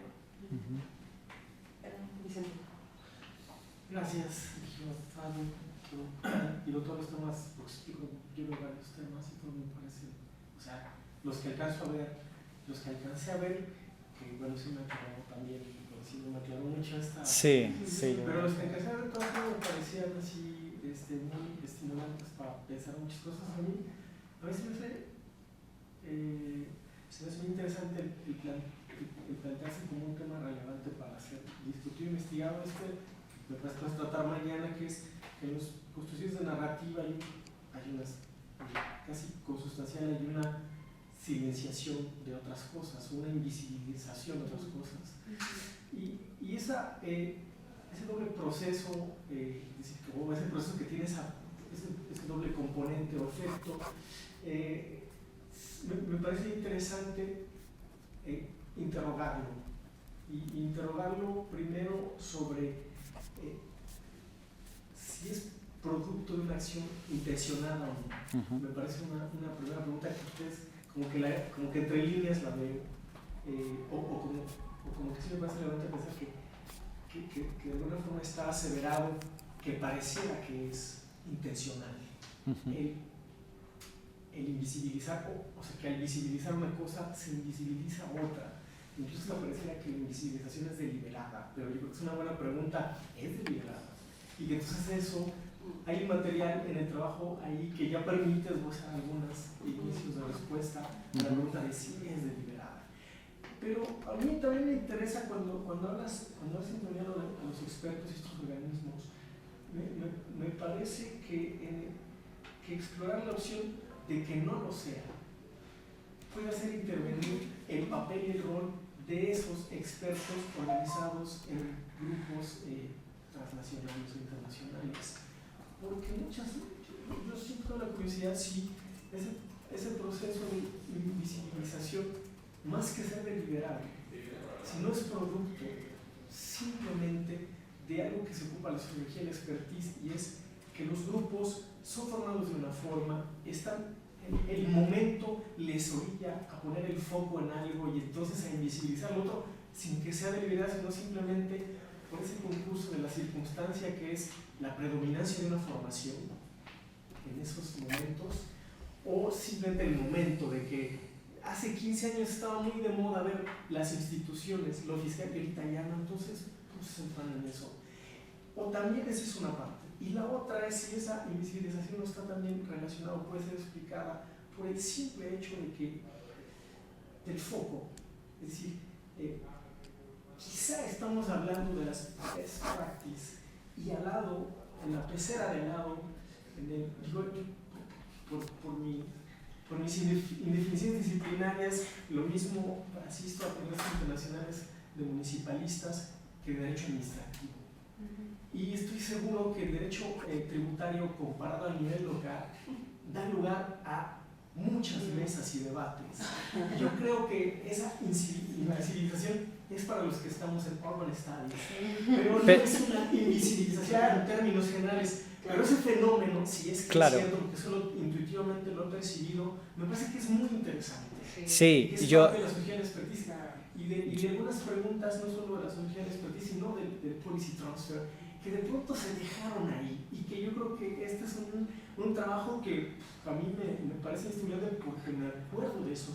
Entonces, bueno, yo por eso te quería dar las gracias porque No, buenísimo, porque además yo eso también lo he pensado muchas veces, y es que esas mesas de abogados, es que no hay nadie carismático, un alcalde que de repente, o sea, porque o tiene... están diciendo, silenciaron lo fiscal y nada más se centran en el camión. Claro, pero además es que uno diría, hace 20 años seguramente diría, ¿cómo puede ser que un camión esté teniendo tanta atención? O sea, como que un sistema de buses ahora sea un tema sexy, ¿desde cuándo? O sea, eso también es como una cosa rara, ¿no? Claro, ahí lo que yo creo, y es que aproveché para abrir una slide que no la tenía en esta presentación, pero sí la tengo como en el de mañana, que es la narrativa de Bogotá. Entonces, cómo ITDP crea esa narrativa, ¿no? Entonces, esta slide me gusta mucho. Es un evento que se hizo en Bogotá en el 2003, en el que ITDP financió la llevada de 2.000 personas a Bogotá. Tomador pues de filantropía, de los fondos que ellos reciben. Porque era el Worlding, yo tengo un artículo que se llama Worlding Bogotá, ¿no? Entonces, cómo uno crea eso, ¿no? Entonces, con eventos como este, por ejemplo. ¿no? Entonces ellos con dinero de la pero por eso también es importante esa intencionalidad. Sí, hay una intencionalidad. A ver, tampoco, pero es una narrativa, o sea, mi manera de interpretar eso es un poco postestructural, pero tampoco es que yo sea solo ese discurso y el poder de la narrativa, sino obviamente también hay una economía política y también hay un dinero de gente que crea. Esa narrativa no se crea de la noche a la mañana, sino que hay unos dineros que van a crear esa narrativa. Entonces, ITDP obviamente ha sido uno de los más beneficiados de la creación y Embark otro, de la creación de Bogotá como modelo, porque le ha permitido a ellos, usando a Bogotá como modelo, hacer consultorías en medio mundo, en China en particular, ITDP, pero en África, en Asia, bueno. Pero esta slide me gusta mucho porque te muestra dos cosas.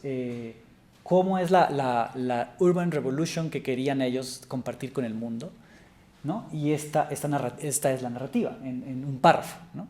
Que dice, en unos par de años, la planificación innovadora transformó a Bogotá, Colombia, en el modelo mundial líder en diseño urbano sustentable. La que alguna vez fue contaminada, y la ciudad contaminada y congestionada, donde mucha gente no podía llegar a sus destinos, ahora tiene uno de los más eficientes y accesibles sistemas de transporte del mundo. Eso, alguien de Bogotá lee esto y pues, se echa a reír, pero escandalosamente.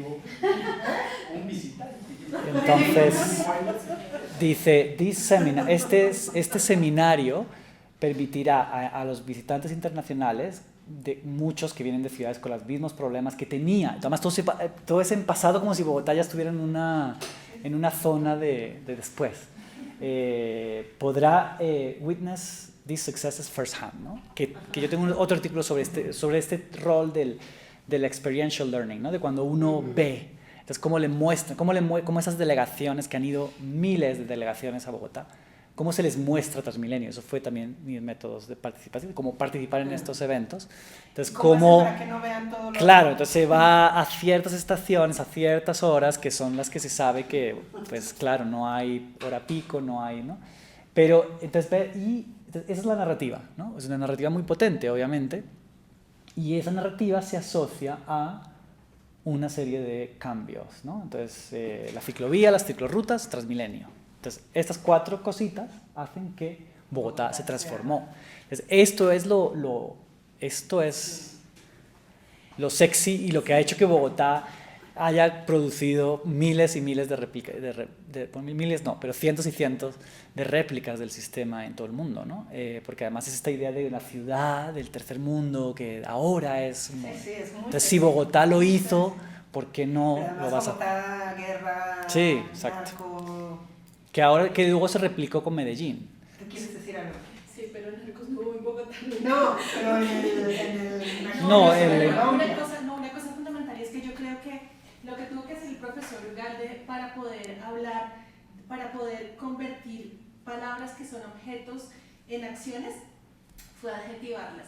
Silencio lo convirtió en silenciación, inmóvil lo convirtió en inmovilidad. ¿Por qué? Porque para que las palabras que se conviertan en acciones puedan denotar intencionalidad, tiene que hacerse ese proceso tanto intelectual como verbal. Pero hay una palabra que afortunadamente nosotros somos ricos en el español en eso, que está antes del silencio. O sea, yo creo que tu trabajo tiene 3 momentos. Uno, el del verbo, que es el de la acción, que es callar. Y cuando uno calla, lo que está haciendo respecto al discurso es acallar el discurso. Entonces ya tienes la acción, es acallar. 2, el segundo momento, que es el del silencio, porque producto de callar ocurre el silencio. Y en consecuencia tienes un momento 3, la inmovilidad. La inmovilidad es el producto de la acción, del efecto del silencio y por lo tanto de que no resuene la acción. Ahora, digamos que lo más importante, lo que me parece a mí más interesante de todo esto es, con lo cual también concuerdo, y es respecto de los urbanistas, porque para los abogados sí es muy claro el momento de la reforma fiscal, el impacto de la reforma fiscal y la utilización propia e impropia del recurso fiscal. ¿Por qué? Porque nosotros teníamos sobretasa a la gasolina y la sobretasa a la gasolina fue lo que se utilizó para fondear Transmilenio cuando Transmilenio se quedó sin plata porque se hizo con base en deuda y con títulos de deuda pública para Bogotá. Entonces tenemos un primer momento que es deuda, un segundo momento que es sobre tasa de la gasolina y un tercer momento que es el momento actual, que es con Recursos Nación, que viene de hace una administración y media. Sí, no, gracias por eso. Y de nuevo, volviendo a ese tema, es que a mí ese tema me parece fascinante y todavía no lo logro resolver. Porque yo también lo he pensado mucho, como qué tanto es que yo estoy solo juntándome con antropólogos, con urbanistas, con arquitectos, entonces solamente hablamos de espacio público, transporte, desarrollo económico, pero no hablamos de lo fiscal, o sea, qué tanto de eso que yo estoy viendo es parte de lo que yo hago, pero es que... Si ellos lo dicen, no tú. Claro. ¿Ellos lo dicen? Claro, Si pero ellos uno... lo dicen, entonces... No, ellos no lo dicen, pero uno Exacto. podría decir, es que yo estoy mirando solamente a los ITDPs, no estoy mirando a los abogados de PES, ¿no? No sé cómo se llamará, los think tank de abogados o los think tank de fiscalistas, ¿no? Eso es un tema que yo lo he pensado mucho, pero yo sí creo, porque claro, lo que yo hago es mirar entonces al discurso de los alcaldes, ¿no? Porque en cierta manera eso es lo que te da, o sea, ya no es que yo esté mirando lo que hace ITDP o lo que hace, no, sino la agenda de los alcaldes, y lo que yo veo es que en esas agendas de los alcaldes Por eso, no están esos temas fiscales. Por eso está buenísimo. Sí. Por eso está buenísimo. No por el otro lado. O sea, Sí. por el otro lado lo puedes enriquecer, pero sin enriquecer ya está buenísimo. Pero diría yo, digamos, con un abuso profundo sobre tu tema, con el verbo. O sea, a él le hace falta el verbo. Y el verbo, pues para mí, salvo el que a ti más te gusta, es acallar. Sí, o silenciar. Pero tú ves diferencia entre silenciar y acallar. Lo que pasa es que silenciar es la acción de otro respecto de sí. Callar es una decisión personal. A mí este tema de la intencionalidad también me parece súper interesante y muy difícil de medir, digamos, decir, como no es, o sea, que no creo que va por ahí tu, pero no sé, o sea, es, perdón, hablé antes de tener algo que decir. No, pero está bien. Yo creo que estamos pensando lo mismo con lo que dijo Isabel. todos en ese proceso. Pensando como justamente como más o sea, como una cosa más postestructuralista. O sea, la agencia no viene de adentro, pues. La agencia viene de los lenguajes que están disponibles, que te constituyen como sujeto, que constituyen tus necesidades, que constituyen tus deseos. Y yo sí conozco, o sea, digamos, a mí me interesan mucho las subjetividades de estos expertos. Porque no es, o sea, efectivamente son sus subjetividades políticas, no es que no pueden ver otras cosas. No porque no las quieran ver deliberadamente, porque lo que ven, lo que diagnostican es que falta transporte sustentable en la ciudad. ¿Sí me explico? O sea, no. Pero entonces ahí el uso de silenciar o callar o sea, como, no sé, es que me quedé pensando mucho en esto de la intencionalidad, hasta qué punto importa, cómo se manifiesta, la utilización de ciertas palabras, como para dar cuenta de que no ven. Entonces, si no ven, es que no están silenciando nada, es que están ciegos, ¿no? O sea, no es que están invisibilizando, es que simplemente no ven. Claro. Entonces, eso es otra cosa. Bueno. Claro, y tampoco es que uno diga es que ITDP son como, o sea, diabólicamente. No, claro, no. O sea, ellos realmente son convencidos de que esto es increíble. Y entonces, claro, pero digamos, uno como analista es el que toma como el paso atrás y dice, bueno, ok, ustedes están súper entusiasmados con las posibilidades del transporte sustentable, pero hay otras cosas. Entonces, esas otras cosas no es que necesariamente voluntariamente ustedes las callaron, sino es que ustedes deberían tener una amplitud un poquito más de miras para entender que esto es parte de una reforma más grande. Eso es lo que no... No, perdón, pero justo yo creo que yo agregaría un verbo que sería el aplanar, o sea, la necesidad que tienen ellos de aplanar estas cosas, a lo mejor sí las ven, pero necesitan hacer un modelo replicable y de ahí que se traduzca en herramientas que no importa el contexto político, o sea, como también ese aplanar, más que silenciar es que a lo mejor sí, bueno, yo no sé si ellos sean o no conscientes de lo que sucedió, pero lo aplanan, o sea, como dicen, bueno... Pero es que yo creo que nos tenemos que mover, o sea, no importa la conciencia, no importa, o sea, es decir, lo que importa es lo que hacen, el resultado. con el lenguaje que tienen, no. Y el empoderar, yo creo que también, O sea, y es el empoderar. Ahora, para mí la agencia también está, y ahí es donde viene ya mi análisis, es menos postestructuralista y más de economía política, y es mirar el dinero. Follow the money, ¿no? No es follow the policy solo, o parte de mi metodología de seguir a la política es también seguir el dinero que financia Bogotá, el modelo Bogotá, ¿no? Y ahí es cuando uno sí puede ver esas intencionalidades, ¿no? Entonces ya porque uno ya llega como a unos niveles en el que uno sí dice como esto no son los activistas de bicicleta y no sé qué, esto es ya como la Fundación Shell decidiendo pero tampoco quiero entrar, sí, exacto, pero por eso digamos, lo que también hay una tensión en mi investigación siempre que es entre un análisis más postestructuralista junto con un análisis más de economía política. Totalmente de acuerdo. Y justo tampoco en una cosa de, o sea, no hay malos y buenos, pues. Sí, exacto. ¿No? Hay formas de mirar, de hacer, de pensar. Bueno, no sabía si tenía que hablar o no hablar, pero bueno, yo trabajé 7 años en ITDP. Ah, buenísimo. Tú sabes.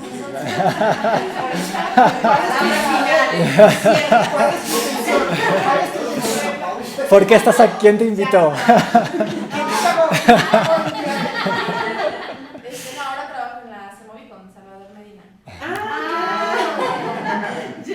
Salvador te dijo, o sea, no vino, pero por lo menos te dijo que viniera.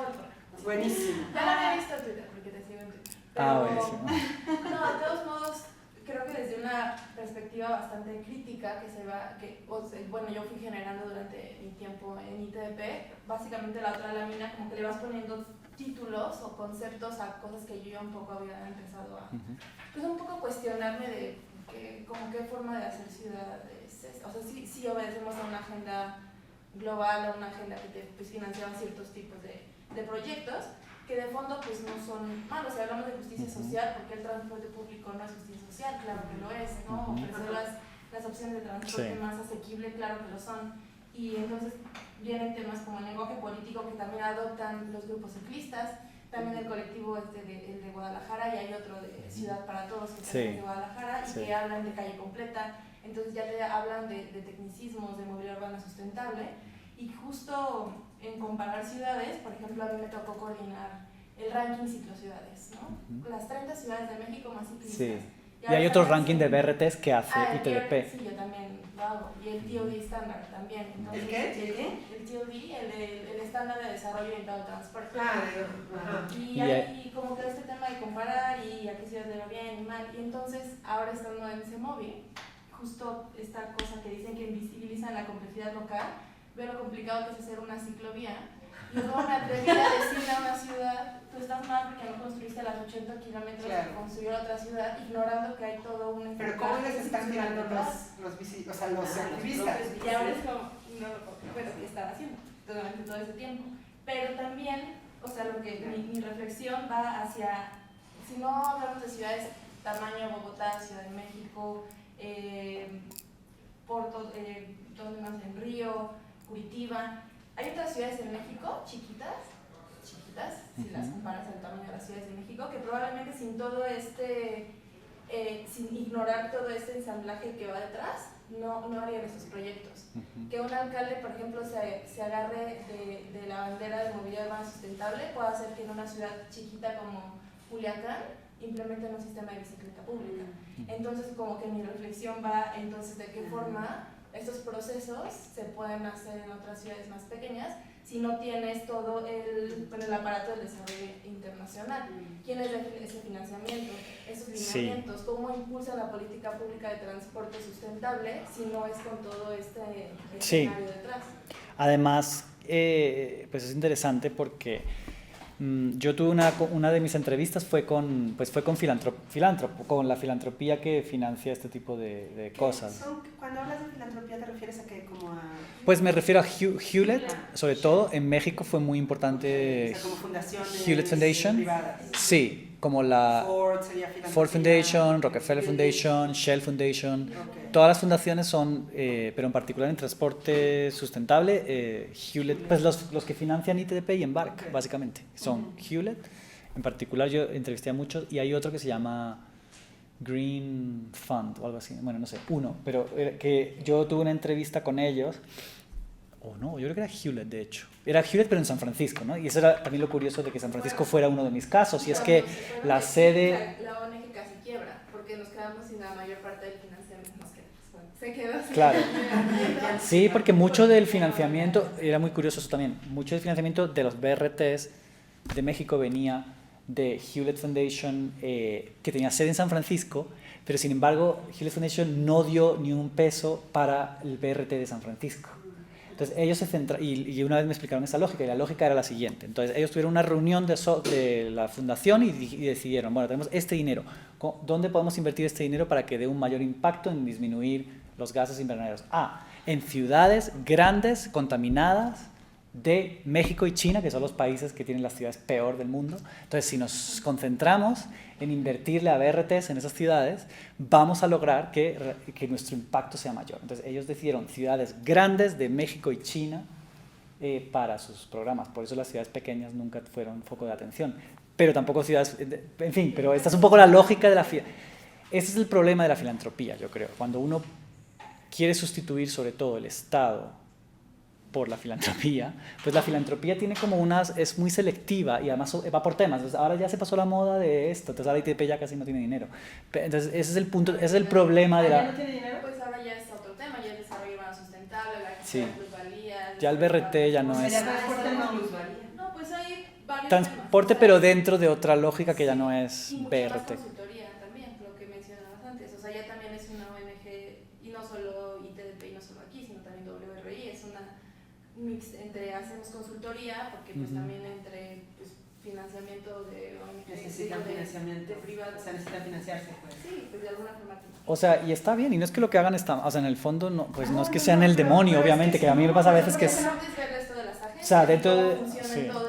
Pero lo interesante también, digo, yo no te conocí a ti, pero sí a Salvador, que también estuvo en ITDP, y siempre ha sido un tipo súper crítico, pues, pero o sea, Sí. tampoco No, es que son... O sea, tampoco habría que aplanar en el análisis, No. pues, ¿no? No. Ver como, digamos, que no es el objetivo del artículo. Ese no es de hecho es más el otro artículo del que hablaba, que se llama Expert Citizens. Ahí sí nos metemos más... Sí. Ahí sí nos metemos más a analizar el ITDP en particular como este doble rol de expertos, a veces técnicos y a veces como ciudadanos. Y que también obedecen a una agenda en específico, que es como también algo muy político también. Entonces, sí, entonces digamos que para mí, digamos, la crítica no es tanto contra ITDP o Embark, sino, digamos, como ver cómo ellos juegan en un terreno mucho más grande en el que favorecerlos a ellos o priorizarlos a ellos implica también invisibilizar otras cosas, ¿no? Pero obviamente eso no es su culpa porque tampoco es que ellos puedan hacerlo todo, ¿no? O sea, ellos... Sí, yo tampoco sabía, por ejemplo, fue el señor Peñalosa varias veces a la oficina. Y yo, no, claro. No sé qué. Y hasta que fui a Bogotá y así el Transmilenio, y los Bogotá, Transmilleno, no nos gusta. Y yo, ¿qué? Sí, todo el y mundo... a partir de ahí fue como, bueno, eso fue hace muchos años, pero... Eso es muy eso es un paper que debería escribir también en algún momento, que es Claro. esa... ¿Qué dicen los bogotanos? Como esa... Hay alguien que trabaja eso, ¿no? Pues, o sea, hay muchas críticas de Transmilenio, o sea, se ha escrito mucho en contra de Transmilenio, pero lo que no hay, que me parecería interesante, sería esa comparación entre la visión global de Peñalosa como alguien, como un dios, que además lo metieron como en uno de los urbanistas más importantes del último siglo, no sé qué, y la visión local de Peñalosa como... Peñalosa es el que hizo este parque del que escribes Federico. Sí, el tercer milenio, sí, Ah, que los echó. Y más reciente... Y él está... No, él es alcalde ahora mismo. sí, pero o sea, cuando uno tiene esa idea de Peñalosa, y luego vino un antropólogo el año pasado a hablar del parque Tercer Milenio y de los desalojos que hubo, Sí. o sea, dices, ¿what? ¿No? O sea, ¿y el parque? ¿Qué cosa Pero más Peñalosa, y eso es otro artículo que tengo también, que también te lo puedo... que es sobre el rol de Peñalosa en las conferencias. Entonces, yo tengo un artículo que se llama, que yo le llamo a él el término persuasive practitioner, ¿no? Que es un tipo de experto que usa la persuasión, pero que la persuasión está basada en su práctica. O sea, no es un experto científico técnico, ¿no? Porque él no es ingeniero ni nada. Él lo que él es experto en la persuasión y en el hecho de que él fue el alcalde. Entonces eso también obviamente le da la legitimidad. Entonces yo tengo un artículo que analiza y el rol, porque eso yo me di cuenta en mi investigación. Siempre hay, cuando una ciudad implementaba un BRT, no siempre, pero normalmente había un evento de Peñalosa que desencadenaba todo, ¿no? Entonces que traían a Peñalosa, Peñalosa daba una charla, todo el mundo lo amaba, no sé qué, le contaba esta historia de Bogotá, todo el mundo, no, qué increíble, además él fue el alcalde, ¿sabe? ¿No? Sí, y ITDP fue quien financió esos. Que en Bogotá hay mucha gente que critica a Peñalosa porque y hay un paper por ahí escrito que analiza esto desde el punto de vista del marketing urbano, ¿no? Entonces como que Bogotá pagó los viajes de Peñalosa para, en cierta manera, crear una imagen turística de Bogotá o algo así, y eso yo no estoy de acuerdo. O sea, esto fue, o sea, no es Bogotá pagando los viajes de Peñalosa, es ITDP, Embark, Banco Mundial, Volvo, obviamente, pagando los viajes de Peñalosa. O sea, esto no es Bogotá queriendo ser destino, sino el mundo queriendo usar a Bogotá para esa agenda global. Y siento que igual mucho de esto lo engloban a solamente hablar de voluntad política. Entonces mucho el discurso que tienen las ciudades pequeñas, o bueno, que va dirigido hacia ciudades más pequeñas, es como, es que si no tienes voluntad política no vas a hacer eso. Entonces te venden la idea de que tu alcalde tiene que ser súper convencido y que con eso ya tienes para... Y para eso es para lo que llevaban a Peñalosa. Entonces lo que hacía ITDP normalmente había como, eso es más interesante porque normalmente ITDP hacía el rol político, el lobby político, entonces ITDP pagaba los viajes de Peñalosa y en esos viajes normalmente se reunía el alcalde de X ciudad, había una reunión intensa ahí, además de la charla de Peñalosa, había como unas reuniones como para persuadir como de alcalde a alcalde, que eso siempre obviamente toda la literatura de policy learning también te cuenta que esos encuentros par par son los más efectivos, digamos, en transmitir conocimiento. Entonces siempre había como... Cerrados, pues. Claro, ITDP con alcaldes. Una vez que el alcalde ya estaba convencido, entonces Embark era como el más técnico. Entonces Embark era el que traía a los consultores. Ya cuando ya se había decidido la ciudad que iba a hacer un BRT, entonces ya iban como los consultores brasileños y colombianos a armarles como los proyectos ya más técnicos. Entonces era también curioso cómo había como una división de... Pues ahora fueron los del BID, ¿no? Los que se llevaron al subsecretario, Y a Capuano. a Chile, ¿no? A Chile y a Bogotá. Ajá. A lo mismo, ¿no? A ver, Transmilenio y en Chile... En Chile lo de transportes eléctricos. Transportes eléctricos. Y a Medellín lo fueron a ver también, ¿no? Fueron a ver... Seguro el Metrocable, Medellín. Sí, El cable, sí. Entonces es curioso porque cuando ya Bogotá dejó de estar de moda, digamos, de BRT, entonces surgió Medellín con el Metrocable, y entonces un montón de ciudades también fueron a Medellín a replicar. Y también creo que mucho se relaciona con como esta idea de, o sea, hay un reporte que estoy leyendo que es City Leadership, y es como que es el rol que deben tener las ciudades para atender estos grandes problemas del cambio climático y no sé qué. Entonces es como empoderar a una persona como vocera de todo un proceso sin, obviamente, bueno, como dices, sin mencionar todo lo que viene atrás y como que súper simplificar que el que se ha hecho el BRT en Bogotá y en todas las otras ciudades es un ensamblaje mucho más complicado, que no es tan simple como alguien que esté convencido del tema. Y que el cambio realmente no es el BRT, sino los cambios que permiten que los alcaldes tengan dinero y poder. Exacto. Para poder hacer cosas como esta también en el futuro, porque además eso pues ya pasó, o sea, esto si solamente es el BRT, pues no, o sea, hay muchas más cosas que... Todavía sigue, o sea, la política fiscal sigue así, o sea, sigue habiendo suficiente ingreso. No, lo que pasa es que cuando llegó, o sea, esto fue justo antes de que llegara, o sea, digamos, esos cambios fiscales se produjeron antes de que llegara Peñalosa en el 96. Exacto. Peñalosa fue el que... Entonces Peñalosa fue, digamos, el que pudo tener benefició. la disponibilidad de gastar eso, entre otras cosas, en Transmilenio. Ajá. Pero luego no se ha avanzado tanto en política fiscal, como que pero sí hubo un gran, o sea, lo que pasa es que hubo esa cosa que no lo expliqué mucho porque no tengo tiempo, pero es que se llamó el Estatuto Orgánico de Bogotá, que eso es como una ley del 93 que lo que hace es darle a Bogotá una autonomía fiscal que nunca tuvo ¿Y antes. eso cómo es en la Ciudad de México? ¿De qué? De la autonomía fiscal ahora con la nueva Constitución. Pues en teoría, ¿Tú sabes? ¿Cómo es? Pero muy complejo. Digamos que ya, porque antes... No tiene capacidad de contraer deuda, eso sí, a pesar de lo siguió conservando. por ejemplo, eso es importantísimo. La Cámara de Diputados específicamente. Ajá. Y era una de las... ¿Pero quién aprueba el presupuesto de la ciudad? Ya lo hace el Congreso local. Ya está hace unos meses.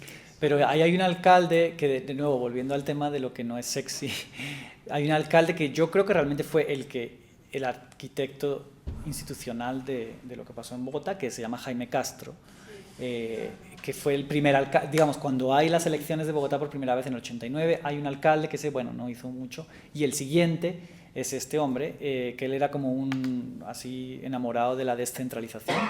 Él fue un ministro de Interior en Colombia que impulsó los procesos de descentralización en Colombia en los 80s y 90s, y en el 94 es Mockus, creo que en el 92, él entra y su objetivo fue cambiar la institucionalidad de Bogotá. Él fue el que introdujo el Estatuto Orgánico de Bogotá. O sea, él hizo todas las vueltas legales y demás necesarias para que eso pasara. Y ese alcalde es el menos, es el menos visible, porque todo el mundo habla de Peñalosa, a veces también hablan de Mockus, que era el de los mimos en las calles, que también es como muy...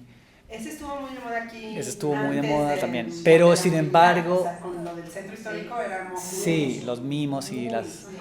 Pero sin embargo este otro, que fue el que realmente hizo estos cambios fiscales, ese nunca, el pobre, nadie lo llevó a ningún lado. No sabemos si la ITDP de los abogados lo llevó. A lo mejor. No nos hemos enterado. Ay, pues está buenísimo. Bueno, muy bien, pues nada. Se acabó el tiempo. Gracias. Último, ¿no? Muy bien, mucho más.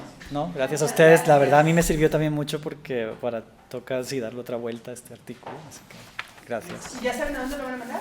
No, todavía no deciden. Pues hay como un número especial. Esto lo presentamos en AAG, en la conferencia de los geógrafos, hace 2 años. No, hace 1 año, el año pasado. Y ahí era parte de una serie de paneles con Jennifer Robinson de repensando los métodos comparativos. Ah, ok. Entonces, Como en esa...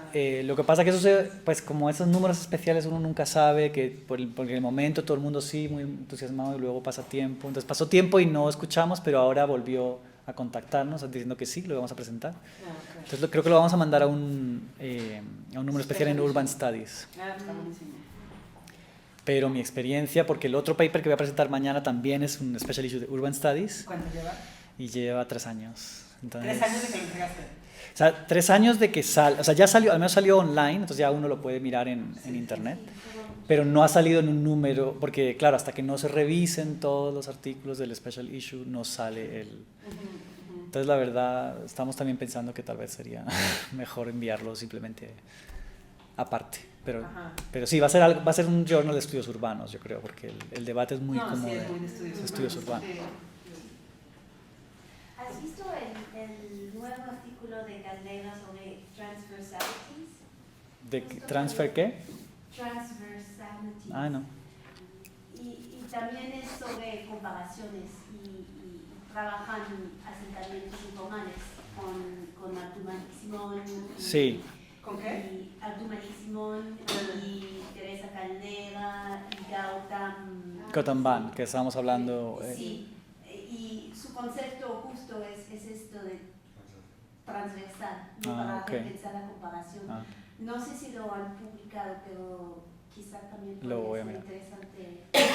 Ella fue... metodológicos, ¿no? Sí. Ella fue mi asesora de tesis de doctorado, entonces por eso también yo creo que hay seguramente ideas de eso que también estarán por acá. Sí, muy interesante. Pero sí, creo que es ese debate como que se está dando ahora mismo es como en estudios urbanos, desde lo postcolonial, pero también pensando de una manera más productiva de cómo generar métodos y de teorizar. Listo. Bueno, pues gracias. Muchas gracias.